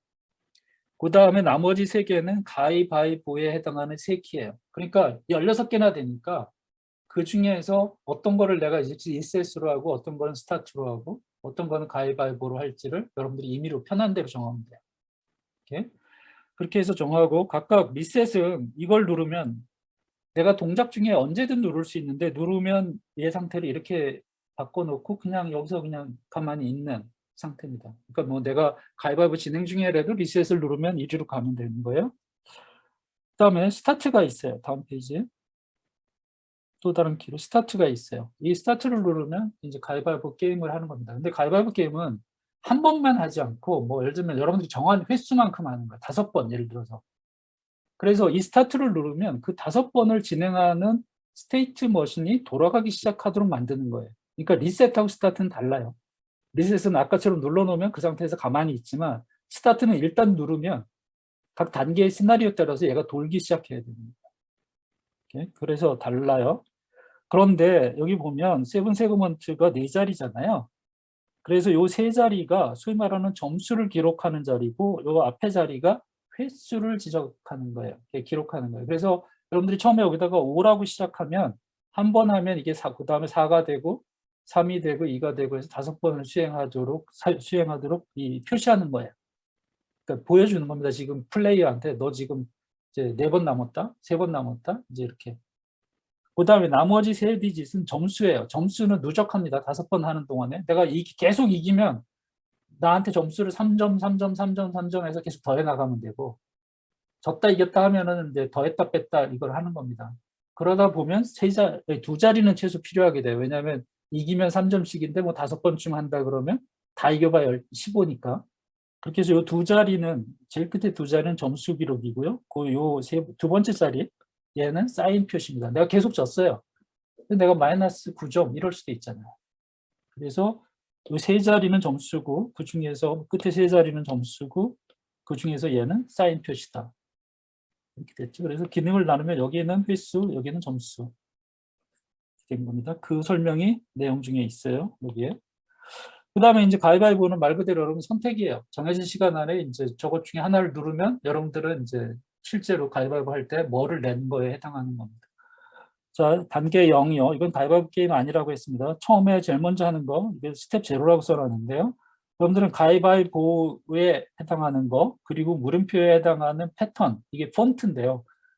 이게 단 매트릭스에 표시될 겁니다. 그래서 여러분들이 뭐 예를 들어 주먹이면 주먹 비슷하게 그 몇 개 안 되지만 몇 줄 안 되지만 그 LED에다가 주먹을 표시하는 어떤 그림을 나름 디자인해서 폰트처럼 설계를 하세요. 그 다음에 가위, 뭐 손가락 2개에 해당하는 거 핀 것처럼, 그 다음에 보, 손가락 다 핀 것처럼 요거를 설계를 해서 요거에 해당하는 폰트, 그리고 이제 물음표도 중간에 쓰거든요. 그래서 이 4개의 폰트를 설계해서 저장한다. 근데 보기 편하도록 최대한 크게 한다. 이거 주먹은 점 하나, 뭐 가위는 점들, 그다음에 보는 점 3개 이런 거 인정하지 않아요. 예, 크게 해야 됩니다. 최소한 두께가 뭐 2픽셀 이상 되고 하는 어떤 모양을 만들어야지 점이나 한 줄 뭐 이런 거는 인정하지 않습니다. 그래서 여기 최대한 크게 이 말을 쓴 게 그런 뜻이에요. 그리고 나서 스타트를 눌러요. 이게 단계 0 표시하는 겁니다. 그리고 나서 여러분들이 PSR, 그러니까 가위바위보 중에 해당하는 버튼 하나를 누르면 그냥 그 패턴이 단 매트릭스에 표현되는 거예요. 이건 여러분들이 이제까지 했던 그거 조금만 수정하는 게 금방 만들 수 있어요. 그렇죠. 그걸 표시하는 겁니다. 그리고 이제 횟수는 1 감소하는 거예요. 처음 시작할 때 예를 들어서 5 하고 시작했다라면. 그리고 이 단계 0에서는 이 점수에 해당하는 건 사용하지 않아요. 점수 낼 것도 없어요, 여기는. 그냥 내가 P 누르면은 P에 해당하는 P가 이제 뭐예요? 우리를 치면 보잖아요. 이게 페이퍼. 그래서 보에 해당하는 뭐 자기가 설계한 폰트를 그냥 단 매트릭스에 표시하는 거로 끝나는 거예요. 그러기를 이제 반복하는 겁니다, 이거를. 얼마만큼? 자기가 정한 횟수만큼. 아까 D1에 뭐 5라고 쓰고 시작해서 5번 이렇게 하는 거예요. 이거 하면서 제가 이런 것도 여기다 포함시켜야 되나 했는데 여러분들은 거의 선택 안 할 거라고 생각을 하지만 혹시 정말 이거라도 해서 내가 과락은 이때면 뭐 이 정도 기회는 주자 이런 의도입니다. 두 번째 단계, 이것도 가위바위보 아니에요. 이번에는 반대예요. 패턴이 나와요. 근데 랜덤하게 나와요. 이 랜덤하게 나오는 걸 여러분들이 구현을 해야 되는 거예요. 단매트릭스의 패턴을 랜덤하게 보여주면 여러분들이 거기에 해당하는 키를 누르는 거예요. 정해진 시간 안에. 무슨 말인지 알겠죠? 아까는 키를 누르면 패턴을 보여줬는데 이번에는 여러분들이 랜덤하게 나와요. 이 랜덤이 중요해요. 랜덤하게 나와야 됩니다. 계속 똑같은 뭐 순서 예측 가능하고 이러면 안 돼요. 가위바위보가 랜덤하게 나와야 돼요. 그리고 나면 제한된 시간 내에 거기에 상응하는 패턴을 누르는 거예요. 근데 일치하면 점수 주고 일치하지 않으면 점수 빼고, 그리고 제한 시간이 있다고 했으니까 제한 시간 안에 누르지 않으면 너 왜 안 눌렀어 하고 물음표를 표시하고 점수를 2점 빼는 거예요. 무슨 얘기인지 알겠죠? 그래서 이걸 반복합니다. 그러니까 이제 가위바위보로 슬슬 그 유도해 가는 거예요. 지금 이게 단계 1이에요. 1이에요. 그래서 보고서에는 반드시 이 랜덤하게 패턴을 어떻게 설정했는지, 표시하는 방법을 어떻게 했는지, 내 제한 시간을 어떻게 적용했는지 이게 보고서와 시연 때 체크가 돼야 돼요. 됐죠? 세 번째 빨리 하겠습니다. 여기부터가 가위바위보 게임이에요. 패턴은 똑같이 4개를 씁니다. 스타트 눌러요. 그러면 여러분들이 회로 안에서 내부적으로, 이 말은 여러분들이 만드는 회로 안에서 가위바위보 중에 하나를 랜덤하게 선택하고 걔를 저장을 해요. 저장을 해요. 정해진 겁니다. 이제 여러분들이 만든 기계 안에서는 랜덤하게 선택됐으니까, 예를 들면은 보호가 선택이 됐다고 하면 그 보호를 X라고 하고 저장을 해요. 지금 플레이어는 모르죠. 밖에서만. 지금 안에서만 이제 저장이 된 겁니다. 이게 그 뜻이에요. 자, 그런 다음에 이제 그러고 나서 단 매트릭스에다가 가위바위보에 해당하는 3개의 패턴을 일정 시간 간격으로 한 번 보여줍니다. 예를 들어서 가위바위보, 요거를 일정 간격으로 한 번 보여주는 거예요. 그 보여주는 그 시간 안에 플레이어가 키를 눌러야 되는 거예요. 무슨 말인지 알겠죠? 지금 가위바위보 보여줄 때 키를 누르는 거예요. 그래서 내가 예를 들어서 P를 눌렀다라고 하면 요 잠깐 껐다가 앞에서 저장했던 랜덤하게 선택한 X하고 P가 어떤 관계냐에 따라서 내가 가위바위보에서 이겼다, 졌다, 비겼다가 나오지 않겠어요? 그거에 따라서 점수를 반영하고 화면에다 뭘 어떻게 표시해라. 그게 여기 나와 있는 설명입니다. 자, 그러면 상상을 해보세요. 자, 여러분들이 기계를 만들었어요. 5번 할 거예요. 첫 번째, 기계가 랜덤하게 뭔가를 선택했어요. 그럼 밖에서는 알 수는 없어요. 그게 X예요. 저장이 됐어요. 그리고 이제 여러분들은 하는 게 단 매트릭스에다가 가위바위보에 해당하는 패턴을 일정 시간 간격으로 플레이를 해요. 예를 들면 뭐 길게 잡아도 상관없습니다. 1초, 1초, 1초, 3초. 그럼 그 3초 안에 나는 플레이어는 이번 가위바위보에서 나는 볼을 내겠다면 볼에 해당하는 버튼을 누르는 거예요. 그러면 이제 내가 앞에서 저장했던 X, 그거는 기계가 랜덤하게 선택한 거고, 내가 누른 P, 이거랑 걔랑 관계를 비교해서 내가 이번 게임은 내가 이겼다, 제가 이겼다 또는 비겼다가 나올 거란 말이에요. 그거에 따라서 점수를 반영하는 거예요. 이게 한 사이클입니다. 그리고 다시 돌아가서 이번에는 2번째 트라이얼을 하고, 이렇게 하기를 예를 들면 내가 5번 하기로 처음에 설정을 했다면 5번을 반복하는 겁니다. 이해가 되나요? 네, 그렇게 하는 게임에 대한 설명이 이거예요. 그래서 여기 시연에 반드시 포함되어 있는 내용은 아까처럼 랜덤하게 패턴을 어떻게 설정했는지, X를 어떻게 저장했는지, 이게 진짜 랜덤인지, 이게 랜덤이 아니고 계속 해보니까 어디다 저장해 놓은 큰 시퀀스더라 뭐 이럴 수도 있잖아요. 이건 트릭이죠. 그러면 안 되잖아요. 이게 진짜 랜덤을 어떻게 이 사람이 구해냈는지를 조교가 체크하고 보고서에서도 볼 거란 말이에요. 그래서 그거는 명시적으로 꼭 포함되어야 되는 거예요. 그다음에 제한시간 적용이요. 내가 가위바위보를 낼 수도 있지만 일부러 걔가 가위바위보 하는데 가만히 있어서 안 냈어요. 그랬으면 내가 불리한 거죠. 안 냈으니까 감점을 받아야 되잖아요. 그러면 그 제한 시간은 나는 어떻게 설정을 했는지, 그 제한 시간을 적용하는 방법을. 그다음에 이제 내가 뭘 냈냐에 따라서 그 X하고 비교를 해서 이기고 지고 비기고를 판단해야 되잖아요. 그걸 어떻게 판단했는지, 판단 결과에 따라서 점수는 어떻게 그 세븐세븐한테 저장했는지, 이것들이 다 명시적으로 밝혀져야지만 된다라는 거예요. 자, 단계 3은요, 단계 2하고 같아요. 그래서 여기 보면 단계 2하고 기본 동작은 같아요. 달라지는 점은 앞에서 단계 2에서는 가위바위보를 가위 보여주고, 화면 바꿔서 바위 보여주고, 그다음에 뭐 가위바위보 보여주고 이렇게 하는 동안에 누르면 되는 건데 그거를 그냥 보여주고 다음 거 보여주고 다음 거 보여주고 같은 단 매트릭스 이렇게 하면 되는데 요 단계 3에서는 걔를 그 뭐죠? 그 저 게임장에 가면은 위로다가 이렇게 또로록 말리는 것처럼 보이는 무슨 갬블 하는 것처럼 위로다 밀어 올리면서 새 패턴을 보여주는 거예요. 무슨 얘기인지 알겠어요? 가위가 이렇게 넘어가면서 밑에서 따라서 바위가 올라오고 또 밑에 내려 그 다음에 따라오면서 보가 나오고 그렇게 해서 그 세 패턴이 이렇게 롤링하게 되는 그 시간 안에 선택을 하는 겁니다. 시간 안에. 그러니까 이제 디스플레이 방법이 바뀌는 거예요. 그 다음에 결정적으로 제일 큰 차이는 요 3번이에요. 게임 횟수가 반복됨에 따라서 이 디시전을 하는 주기가 점점 짧아지는 거예요. 그러니까 점점 이제 재촉하는 겁니다. 플레이어를. 그러니까 5번 한다 그러면 첫 번째 거는 3초 안에 예를 들어서 선택하면 됐었는데 두 번째 거는 2.5초, 세 번째 거는 2초, 네 번째 거는 뭐 1.5초 이런 식으로 이제 점점 줄어들어 가도록 설정을 하는 겁니다. 그러려면 선택하는 시간은 요 앞에 2번에 의해서 결정이 나거든요. 이렇게 도로록 말리는 시간이 처음에는 천천히 넘어가다가 뒤로 갈수록 빨리빨리 넘어가야 되지 않겠어요? 그 안에 선택하는 거니까. 그렇게 되도록 이제 일정 간격으로 계속 감소하도록, 즉 게임이 빨라지도록 만드는 거. 요게 이제 결정적으로 요 두 가지가 앞에 단계 2하고 큰 차이를 내는 거예요. 그리고 나서 여기에 그 이제 맞췄을 때 틀렸을 때에 대해서 앞에 단계 2에서는 아주 심플하게 처리하고 합니다. 제가 읽지는 않았는데 이 단계 3에서는 조금 이제 데코레이션을 한 거예요. 화장을 한 거예요. 어떻게 하냐면 맞았으면 맞았다고 깜빡깜빡 해주고 틀렸으면 또 뭐 틀렸다고 깜빡깜빡 해줘야 되는데 이 깜빡깜빡을 어떻게 하느냐면 맞았으면 맞은 패턴을 완전히 껐다가 다시 그 패턴을 껐다가를 2번 하는 겁니다. 깜빡깜빡 하는 거예요. 근데 틀렸으면 걔를 뒤집어요.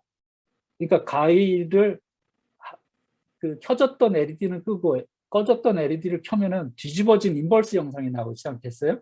그 뒤집어진 애를 깜빡깜빡 하는 거예요. 그래서 눈으로 보면 가위바위보가 뒤집어질 때 깜빡거리면 아 내가 졌구나. 그 다음에 그냥 가위바위보가 저 뭐죠? 이제 뒤집어지지 않은 때 깜빡거리면은 뭐 내가 이겼구나. 뭐 이런 식으로 아무튼 그 구분을 할 수 있도록 지금 표시를 한 겁니다. 그게 지금 여기 내용이에요. 이렇게. 그런데 이 깜빡거리는 거는 게임이 빨라지는 거랑 상관없이 이 시간을 일정하게 유지를 해달라는 거예요. 얘마저도 빨리빨리 깜빡거리고 넘어가고 이러지는 않고 요 맞았다 틀렸다를 표현하는 요 데코레이션 부분은 항상 일정한 주기를 유지하면서 깜빡거리되 게임은 전체적으로는 이제 디시전을 하게 되는 내가 키를 누르는 시간은 재촉을 받는 거예요. 그 말이 여기 표현이 되어 있습니다. 나머지 점수는 똑같이 되고요. 그걸 반복해서 뭐 정해진 여러분들이 정한 숫자만큼 반복하는 거는 맞아요. 그래서 뭐 통상 한 5번쯤 하세요. 한 5번쯤 하는 걸로 그 이상 해도 되는데 뭐 그 끝날 때까지 돌리려면 지겹잖아요. 그래서 5번쯤을 한다 이렇게. 난이도로 보면 작년 거보다 조금 저는 쉽다고 생각을 해요. 작년에 그까지는 좀 귀찮은 게 많았는데 이번에는 아무튼 뭐 최대한 그 여러분들이 이제까지 배운 걸 동원하고 좀 생각 좀 하게 만드는 거에만 집중을 했습니다. 그리고 게임은 여러분들이 알고 있는 뭐 어디서 봤던 애니메이션 그 있을 수도 있는데 그 동영상 같은 게 제가 만든 거는 그냥 우리가 통상 가위바위보 한다 그러면 우리도 그렇게 하죠. 가위바위보 하고 또 손을 내잖아요. 그것처럼 쟤도 가위 보여주고 바위 보여주고 보 보여주고 그 시간 안에 나는 결정하는 버튼만 누르고 그게 이제 한 게임인 거예요. 그렇게 하고 그럼 그 결과를 여기 지시하는 대로 디스플레이하고 점수에 반영하고 다시 올라가서 이제 그걸 계속 리트라이를 하면서 5번 하면 뭐 점수가 내가 운이 좋게 다 이기면 뭐 15 정도가 표시가 될 거고 다 지면 마이너스 15 이런 식으로 표현되고 그 중간에 이제 경우들이 여러 가지가 나올 테니까 그 중간에 어떤 값 이렇게 나오겠죠. 그래서 세 번째 거요. 특히 세 번째 거 아까 얘기했는데 세 번째 거에 반드시 포함되어야 될 내용 랜덤하게 패턴 설정하는 방법, 제한 시간 변경하는 방법, 이기고 진거 판단하는 거, 그다음에 판단 결과에 따라 점수를 반영하는 방법, 스크롤링 하는 거예요. 이제 이거를 이제 위로 말아 올린다고 했으니까. 그리고 결과를 번쩍번쩍 2번 반복하는 거, 뭐 이런 것들을 어떻게 했는지를 다 써줘야지만 3단계가 완성이 되는 거예요. 그래서 내가 파트너 정했고 파트너랑 하다 보니 당연히 이제 3단계를 해야 된다고 3단계를 했는데 하다 보니 망했어요. 망했어요. 그러니까 잘 될 줄 알았는데 안 되는 거예요. 그러면 3단계에 대한 지독한 감정을 받는 거예요. 그 결과 2단계 밑으로 갈 수 있어요. 2단계 밑으로. 그래서 아까 뭐 이런 생각도 해봤어요. 그래서 파트너랑 하다가 내 이 파트너 못 믿겠어. 그래서 우리 헤어져. 라고 선언하는 것도 중간에 받아줘야 되나? 그러면 헤어지면 이제 뭘 할 수 있습니까? 3단계 안 하고 2단계라도 할 수 있으니까. 근데 헤어지지 않으면 3단계만 해야 되는 거니까. 뭐 이런 진행상의 어떤 뭐를 넣는 게 맞나? 근데 교육적으로 생각하면 한번 짝이 됐으면 죽어도 같이 죽어야지 뭐 치사하게 지만 살겠다고 뭐 이런 생각도 갖는 것도 맞나? 뭐 이러면서 고민 중이긴 했는데 아직 그런 부분은 정리가 안 됐지만 어쨌든 원칙은 그냥 파트너랑 정했으면 끝까지 한다입니다. 현재까지는. 7월 17일 이번 주 수요일에 과제 시작하고요. 그 다음에 다음 주 월요일까지 팀 구성 관련 의사를 조교에게 전달합니다. 각 요일 조교에게. 그래서 자기가 1인 팀으로 할 건지 2인 팀, 팀 구성은 어떻게 하고 배정 요청을 할 건지. 배정 요청을 하면 사다리 타기를 임의로 정해줄 수도 있다. 그게 여러분한테 독이 될지 득이 될지는 아무도 몰라요. 그 다음에 12월 1일부터 14일까지 요 사이에 수시로 중간 점검을 합니다. 이게 이제 그 설계가 끝나고 구현 단계 이때쯤이면 들어가 있어야 돼요. 이거 계획 미리 잘 못하면 막판에 가서 급하게 안 됩니다. 각 분만별로 조교를 통해서 계속 확인할 거예요. 조교 TA 아워도 있습니다. 그리고 12월 22일 기말고사 끝난 다음 날이에요. 다음 날 프로젝트 결과 발표를 합니다. 강의실에서 할지 온라인으로 할지 이것도 상황 봐면서 하는데 별일이 없으면 강의실에서 해요. 하게 되면 별도로 공지합니다. 그 다음에 완성된 상태로 들고 와서 검사를 받고 그 다음에 이때 검사가 끝나면 부품하고 일체를 다 반납하는 거예요. 제공받은 거. 그렇게 하기로 했잖아요. 그 다음에 이날 저녁 자정까지 보고서하고 자기가 구현했던 걸 다 집해서 제출합니다. 이러면 끝나는 거예요. 그 다음에 TA 오피스아워, 조교들, 여러분 조교들이 있는데 조교들이 제가 지금 아직 확정을 안 했어요. 수요일까지는 정해서 알려줄 텐데 또는 좀 더 시간이 걸릴 수도 있는데 실험실을 열 수 있어요. 여러분 2학년 실험실을 열고 정해진 시간에 와서 어느 요일이든 와서 그 시간에 와서 질문할 수 있도록 뭐 이렇게 좀 해볼까 생각 중이에요. 조교들하고 상의를 해서. 그렇게 해서 대신에 이제 뭐 조교들한테 개인적으로 막 아무 때나 질문하고 하는 시간을 좀 줄이려고. 왜냐하면 여러분들 생각보다 대학원생이 바쁩니다. 막 이러면 그걸 다 어떻게 하는 게 저도 미안하고 그래서 아무튼 요 TA 아웃은 조교들하고 조금 더 상의를 한 다음에 방법을 공시를 하겠습니다. 그 다음에 보고서 제출 및 평가 구현 결과는 여기 그 플래시 메모리에 그 FPGA 보드에 플래시에다 저장을 하면 뭐 여러분들 해본 사람도 이미 있겠는데 거기다 저장을 하면 파워만 키면 다시 그냥 계속 돌아요. 그런 형태로 해가지고 옵니다. 그러니까 노트북 가져와서 다운로드 받고 이러지 말고 거기다 아예 다 박아가지고 오면 파워만 키면 그냥 돌아요. 그렇게 할 수 있습니다. 그 방법을 혹시 여러분들이 아직 안 배웠다 그러면 알려줄게요. 공지를 해줄게요. 그래서 올 때는 그냥 FPGA 모듈하고 회로만 다 이렇게 들고 오면 그 USB 전원만 연결하면 그냥 바로 여러분들이 구현한 게 돌도록 이렇게 할 겁니다. 다운로드 받지 않고. 그래서 이렇게 될 거다. 보고서는 표지 만들지 마세요. 종이도 아까운데. 그래서 10페이지 이내로 작성을 하고요. 어떤 내용이 들어가야 되는지를 써야 되는데 아까 반드시 들어가야 될 거는 꼭 들어가 있어야 돼요. 그리고 조교들은 그 내용을 중심으로 여러분들을 체크도 하고 해볼 거예요. 그다음에 디자인 프로젝트 일체는 이런 식으로 집해서 이제 올리는 거예요. 제가 어디다 공지를 할 거냐면 그 프로젝트라는 사이버 캠퍼스에 그게 있더라고요. 거기다 올릴 겁니다. 그래서 거기에 여러분들은 이제 보고서 제출하듯이 집해서 올리면 돼요. 그럼 조교들은 다운받아서 이제 필요할 경우에는 다 확인을 하도록 이렇게 하겠습니다. 실제로 도는지 안 도는지. 그다음에 평가, 요 점수요. 평가 단계는 아까도 얘기했지만 0단계는 15점입니다. 아무리 잘해도 15점이에요. 1단계는 25점입니다. 3단계, 2단계까지 마치면 50점. 그러니까 2단계 대해서는 기본 점수예요. 이게 여기 보면 기준 점수예요. 기준 50점.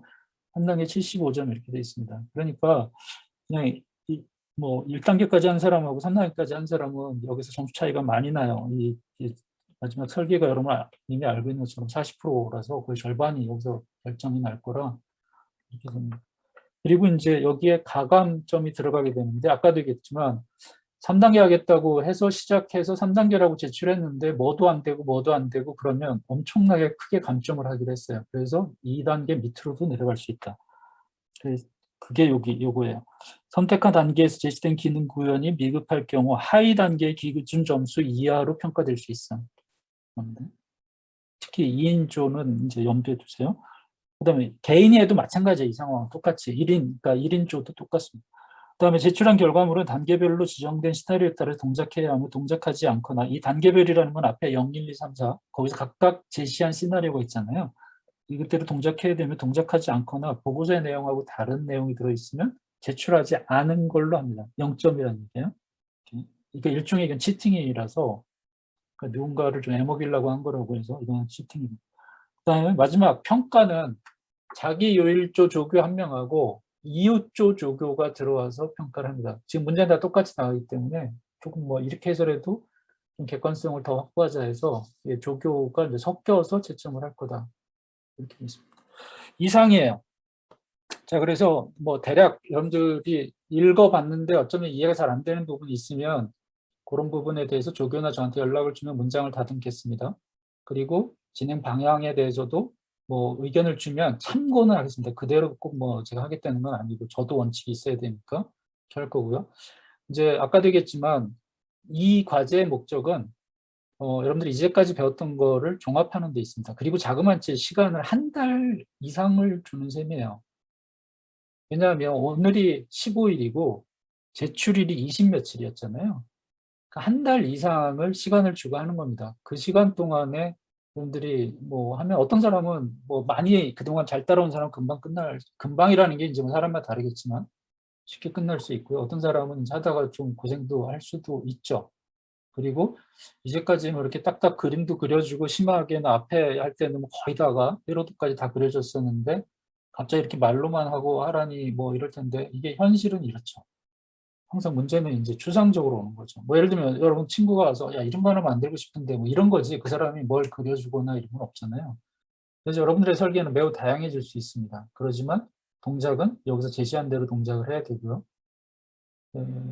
그렇습니다. 그래서 좋은 훈련이 될 거라고 보고 이렇게 하겠습니다. 중간에 저는 불편한 일이 생기질 않기를 진심으로 바라요. 그래서 혹시라도 누군가의 불편한 행동에 대해서 얘기가 들어오면 저는 이제 따지고 들어갈 수밖에 없고 과목 진행자로서. 그래서 하여튼 뭐 기본적인 문제나 방법을 놓고 뭐 상의는 할 수 있지만 그걸 베끼거나 또는 아까 얘기했지만 깍두기가 그냥 정말 아무것도 안 한 사람하고 누군가 하다가 불화가 생겨서 그게 이제 문제가 되면 뭐 저는 할 수 없이 조치를 할 겁니다. 그렇기 때문에 불편한 일이 생기지 않도록 지금 이렇게 단계도 여러 개를 줬으니까 자기가 맞는 수준에서 출발해서 가던가 아니면 뭐 자기는 이거 이상 못할 것 같은데 꼭 하긴 해야겠어. 그럼 이 중에서 하나만을 선택을 해서 그렇게 하던가 해서라도 자기 힘으로 뭔가를 해보도록 이렇게 하죠. 질문 받겠습니다. 지금 만약 3단계를 선택했는데 완성도가 2단계까지 완벽하게 완성이 된다면 2단계 점수를 받을까요? 안 됩니다. 아까 얘기했어요. 3단계를 자기가 디클레어 했으면 3단계를 해야 됩니다. 저럴 거면 차라리 2단계를 하는 거죠. 시작부터. 내가 2단계를 해서 2단계로 완성했다. 그럼 2단계에 상응하는 점수도 받고 그 과정에서 이 친구 정말 뭐 기가 막힌 생각을 했네 뭐 이래서 뭐 추가 점수 5점도 받고 뭐 이럴 수도 있지만 3단계라고 했는데 이것도 안 되고 저것도 안 되고 이렇게 되면 2단계 밑으로 점수를 받을 수도 있다는 거예요. 3단계하고 2단계는 아까도 얘기했지만 표현하는 방법도 다르고 점점 시간도 단축해 들어가야 되고 이런 거잖아요. 그러니까 그쯤 가면 자기가 빨리 2단계로 넘어가서 나는 2단계를 선택했고 2단계를 완성했다 이렇게 말하는 게 맞지 3단계를 하려고 했는데 뭐 사실은 3단계를 하려고 했으나 뭐 이런 얘기 구차하게 하지 말고 그렇게 하잖아요. 그런데 그렇게 하다 보면 제일 문제가 이제 오늘 조교랑 한참 얘기를 했는데 제일 문제가 2명이서 팀이 되면 3단계부터 해야 되니까 어떻게든 3단계를 끝내야 된다는 거예요. 3단계를 하겠다고 했는데 하고 보니 2단계였다. 감점 많이 받을 겁니다. 2단계 밑으로 내려가도록 감점을 하겠다. 그게 아까 여기 지금 화면에 나와 있는 대로 명시적으로 써놨으니까 그대로 적용을 하겠습니다. 점수 표시는 10진수로 해야 되나요? 당연합니다. 저거 16진수로 하면 플레이어가 기계가 아닌다면 어렵잖아요. 10진수로 해주세요. 그 다음에 RPS로 지정된 이외의 키라는 것은 리셋과 스타트 모두를 제외한 키 말하는 건가요? 예, 그렇습니다. 리셋을 누르면 리셋으로 가야 되고요. 스타트를 누르면 스타트로 가야 되잖아요. 그러니까 5개를 뺀 키를 실수로 눌렀을 때에는 뭐 이렇게 물음표를 표시해라. 예를 들면 지금 3개만 누르는 상황인데 뭐 또는 리셋하면 리셋으로 가야 되는 거잖아요. 맨 앞에 건 선언했으니까. 그래서 그 5개를 제외하고 뭔가 누르면 물음표가 나온다. 뭐 이 시나리오대로 하는 겁니다. 그다음에 랜덤하게 생성된다는 것이 스타트를 누르면 랜덤하게 가위바위보 중에 하나씩 계속 같은 매트릭스에 켜지게 하는 건가요? 저게 단계마다 다르죠. 예를 들어서 그 1단계 문제 같은 경우에는 랜덤하게 생성한다는 게 스타트를 누르면 뭐가 나올지 모르지만 화면에 딱 나오고 시작하는 거고요. 2단계, 3단계 가위바위보 게임에 들어가면 화면에 보여주고 게임을 하면 안 되니까 자기가 X를 그 안에 어딘가에다 저장을 해놓고 있는 겁니다. 언제 보여주느냐는 플레이어가 누르고 난 다음에 결과를 보여줄 때 X를 보여주는 거예요. 사실은 이거였다. 이렇게 보여주는 겁니다. 그러니까 뭐 여러분들이 치팅을 해가지고 너 뭐 누른 거 봐서 내가 X를 그때 정하겠다? 이렇게 하면은 이제 그거는 시나리오에 맞지 않는 거죠. 알아들었는지 모르겠는데 그래서 그때도 그 X를 만들 때 랜덤하게 만들어야 돼요. 가위바위보거나 계속 가위 나오거나 이러면은 게임이 안 되잖아요. 그 얘기입니다. 다음에 3단계에서 게임 시간을 일정 간격으로 줄여야 하는데 등차 수열처럼 저거는 마음대로 해서 줄어야 돼요. 어쨌든. 그리고 게임 할만 해야 돼요. 마지막에 가서 정말 뭐 순간적으로 보여주고 뭐 눌러 너 안 눌렀어 너 졌어 뭐 이런 거 없어요. 그러니까 마지막 단계 그러니까 빨라졌어도 내가 누를만 해야 됩니다. 근데 어쨌든 줄어들어야 돼요. 줄어드는 게 뭐 어떻게 줄이던 그건 여러분들이 정하면 돼요. 단계별로. 그다음에 이전 랩에서 제작한 커스텀 심볼을 사용해도 되나요? 만약 사용할 경우 그곳에는 커스텀 심볼에 대해 얼마나 많은 정보를 기입해야 되나요? 사용할 게 있나요? 뭐가 있죠? 그 저기 LUT 뭐 세그먼트가 이건가요? LUT4 세그먼트? 그거 얘기하는 건가요? 뭐 그 정도는 쓰세요. 네, 그 정도는. 네. 근데 그거를 쓰고 싶을까요? 나라면 내 마음대로 설계해서 여기다 집어 녹여 넣을 것 같은데. 그다음에 교수님이 혹시 사용한 수자들 지금까지 실험을 토대로 보면 지금 받은 저항 개수가 부족할 것 같은데 문제 없을까요? 네, 그때 얘기를 했는데 이 학생 잘 안 들었어요. 저항하고요, 와이어, 뭐 이런 소모성 재료는 반납하지 않습니다. 거기 다 처음에 나눠준 거에 써 있어요. 제가 잘 기억을 못하는데 써 있습니다. 그래서 뭐 다분히 소모적인 거는 못해요. 근데 예를 들어서 마이다큐 뭐 잃어버렸어요. 또 뭐 FPGA 모듈 잃어버렸어요. 이거는 어쩌면 책임져야 될 겁니다. 다음에 막 넘어가서 네. 1인조와 2인조 모두 3단계라 했을 때 기능 구현의 감점사항 등등 평가 기준은 다른 건가요? 2인조는 조심해야 한다는 말씀을 여쭙니다. 2인조였든 1인조든 평가 기준 똑같아요. 그런데 뭐가 문제냐면 2인조가 반드시 3단계를 해야 되는데 현실은 구현한 게 2단계에 가깝다 그러면 이 사람들은 감점을 많이 받을 거라는 거예요. 1인조도 마찬가지긴 해요. 왜냐하면 2인조가 3단계를 시작했는데 중간에 망했어요. 2단계로 내려갈 방법이 없는 거예요. 1인조였으면 하다가 3단계 망하면 어떻게 하면 되는 거예요? 즉각 2단계를 구현하면 되잖아요. 그렇게 하면 좀 감점 덜 받을 수도 있는데 자기가 3단계라고 했는데 망했다. 그러면 2단계 밑으로 점수를 받을 수도 있다는 거예요. 그래서 2인조는 더 조심하라는 거죠. 왜냐하면 선택의 여지가 없기 때문에. 그 뜻이었습니다. 그 다음에 2단계를 보면 제한 시간이 끝나고 닷을 잠깐 껐다가 표시하라 했는데 3단계에서는 딱히 그런 게 없어서 바로 깜빡이면 되나요? 네, 깜빡깜빡 하면 됩니다. 잠깐 2단계에서 잠깐 꺼달라는 거는 이미 표시하던 가위바위보랑 결과 표시하는 거랑 사이 인터벌이 없으면 이게 가인지 바인지 뭔지 이게 구분이 안 되잖아요. 그래서 거기다 잠깐 꺼달라는 거예요. 근데 3단계는 롤링하다가 깜빡깜빡 할 거라서 굳이 인터벌을 따로 주지 않아도 될 것 같아서 그렇게 했습니다. 제가 문장은 좀 더 다듬어 보겠습니다. 3단계를 구현했는데 살짝 미흡한 부분이 있었다면 2단계 이하의 점수를 받나요? 아니면 75점에서 조금 마이너스가 되나요? 3단계에서 명시적으로 요구한 것들이 있는데 그중에 일부 글리치가 있으면 말 그대로 일부 감점 받는 거예요. 근데 했는데 아예 안 되는 게 있으면 예를 들어서 스크롤링 하라고 했는데 안 했어요. 한 15점쯤 감점할 겁니다. 3단계에서. 그 다음에 또 뭐 있죠? 마지막에 깜빡깜빡 하라는데 그것도 안 했어요. 그 다음에 점점 시간을 줄이라고 했는데 빨리 돌리라고 했는데 안 돌렸어요. 그러면 그게 3단계예요? 아니잖아요. 2단계 밑으로 점수를 가도록 크게 갈 겁니다. 그래서 점수가 뭐 40점 이렇게 나올 수도 있죠. 75가 아니고. 그런 뜻이었습니다. 살짝, 말 질문 그대로 살짝 미흡한 부분이 있다면 그 살짝에 대해서만 감점을 받아요. 네, 제가 전체 질문을 다 읽고 있어요. 그냥 DM 말고 전체를 해주세요 뭐 이랬는데 다 읽었습니다. 그다음에 낼 거 정하는 시간에 화면에 가위바위보는 순서대로 마음대로 띄우면 되나요? 네, 정하는 시간에는 3개를 반복적으로 해도 됩니다. 그때는 그게 X가 아니잖아요. 화면에 띄우고 있는 거는 지금 상대한테 가위바위보 소리할 거를 대신으로 그림으로 보여주는 거니까 그때는 그냥 정해진 순서대로 해도 상관없습니다. 그 다음에 단매트릭스와 포디지 세그먼트에 필요한 저항은 총 16개가 필요한데 키트에 제공된, 이거 중요한 질문인데요. 둘 중에 하나는 안 쓰겠습니다. 예를 들어서 이거 조금 좀 스펙을 찾아볼 텐데 지금 두 개 다 그 4디지 7 세그먼트랑 단매트릭스는요. 싱글 디지 7 세그먼트랑 달리 그 한 라인이 여러 개 LED에 매달리게 됩니다. 그래서 저항을 달지 않아도 그 좀 센 전류가 들어갔을 때 버티는 정도가 조금 한 개짜리보단 강해요.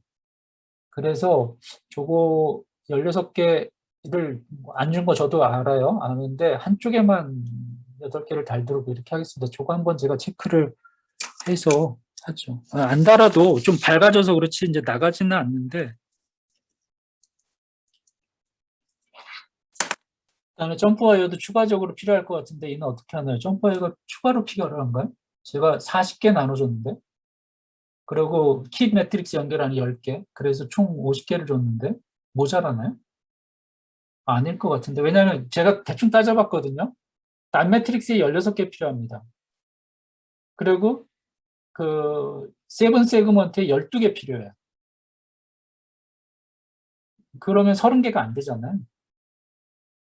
그리고 키 매트릭스에는 8개만 있으면 돼요. 거기는 메일, 피메일로 된 거. 그래서 모자라지 않아요.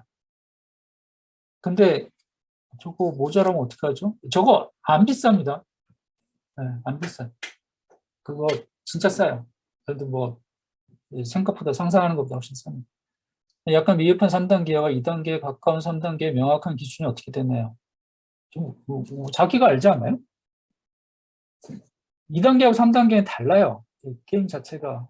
그 회로 구현하는 것 자체가 달라요. 왜냐하면 계속 시간을 줄여가야 되고 화면을 위로 돌려야 되고 있잖아요. 결과는 번쩍번쩍 해야 되고 2단계는 그런 게 없어요. 그냥 일정 시간 계속 유지하면서 게임하는 거고 결과 표시도 밋밋하고 가위바위보도 그냥 이제까지 했던 것처럼 보여주는 거고 그래서 달라요. 네, 괜히 오해받게 중간을 타다가 망하지 마세요. 네. 할 거면 난 2단계, 난 3단계 확실하게 정하고 하세요. 네, 저 확실하게 가를 겁니다. 3단계 기능이 여기 지금 화면에 나와 있잖아요. 3단계가 분명히 나와 있어서 그거 돼야 되는 거예요. 그 중에 한 가지 안 해놓고 나는 이게 3단계다, 뭐 좀 미흡한 3단계다 이렇게 얘기하면 웃기는 거예요. 많이 뺄 거라고 했습니다. 예를 들어서 롤링 안 한다? 15점. 또 뭐 마지막에 블링킹 시원찮다? 뭐 15점 이렇게 빼내는 겁니다. 그래서 2단계하고 3단계가 25점 차인데 그걸 뛰어넘는 감점을 받을 수 있다니까요. 다 됐나요? 그러면 질문?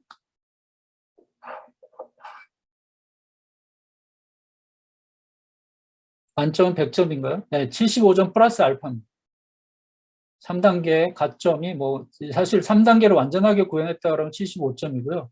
거기에 인센티브를 줄 만한 뭔가 추가적으로 뭘 한 게 있는데 그게 이 친구 정말 기가 막히게 이런 생각도 했네 뭐 이런 것들이 있으면 뭐 5점 뭐 정도 네, 그럴 겁니다. 그러니까 가점은 그렇게 많지 않아요. 약간 주어질 거고 그 동작 다 하면 그냥 기준 점수 받는 합한 거. 단순히 감점은 아까와 같은 이유로 인해서 많이 감점을 받을 수 있어요. 그래서 그 한 어느 시점이 되면 채점 기준을 여러분들한테 좀 내겠습니다. 저런 거 고려해서. 지금 제 생각은 3단계의 세 가지 특징 중에 한 가지 안 할 적마다 15점 정도, 10점에 15점씩 빼내는 거예요. 네, 그건 3단계가 아니니까. 2단계도 마찬가지고. 앞서 점프와이어 보급 관련해서 질문한 학생입니다. 저항과도 연결을 해야 되기 때문에, 저항하고 사이 연결을 해야 돼서, 세븐 세그먼트, DIO, 근데 DIO 연결 안 해도 되고요. 저건 디버깅용으로만 하니까. 그 다음에 세븐 세그먼트는 4디짓, 그 12개로 4개 디짓 다 연결을 하고요. 단 매트릭스 연결하고, 그 사이에 8개, 아까 제가 계산했던 거 8개 정도가 더 추가가 되겠는데요. 네, 그 정도, 네. 만약에 그냥 자기는 더 쓸 것 같아서 써야 되면, 뭐, 글쎄, 학교 굳이 오면 줘야 되나? 근데 사도, 제가 저 사도 뭐 800원인가 그래요. 그 40핀짜리 그거 하나가.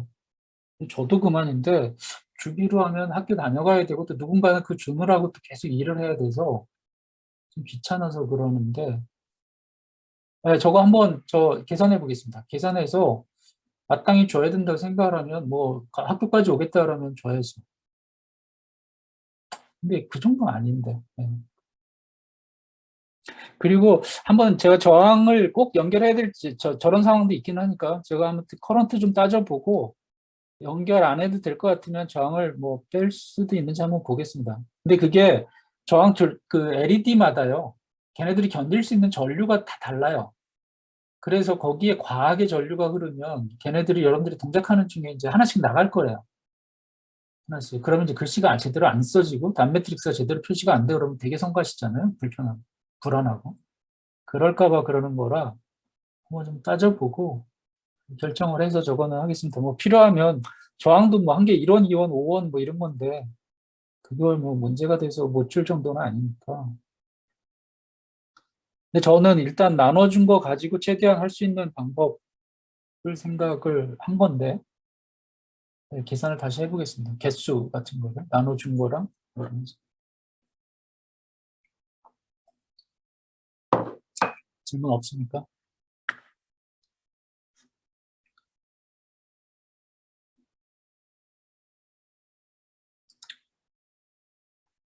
네, 질문이 없나 봐요. 그러면 혹시 다른 쪽에 질문이 네, 질문 없어요. 그러면 저하고 어피셜리는 이제 여기까지입니다. 앞으로는 조교를 만나지 저를 만날 일은 거의 없고요. 개인적으로 찾아와서 뭐 과목 말고 과목은 여러분들이 고민하세요. 그리고 조교한테 묻고 그래도 해결이 안 되는 거는 막 조교들이 저한테 들고 올 테니까 계속 해결하고 그 외에 뭐 학생들 교수로 만나야 될 일들 뭐 과목이든 과목 말고든 간에 있으면 찾아오면 될 것 같고 모쪼록 아무튼 저하고 한 학기 보낸 게 여러분한테 크게 도움이 되기를 바라요.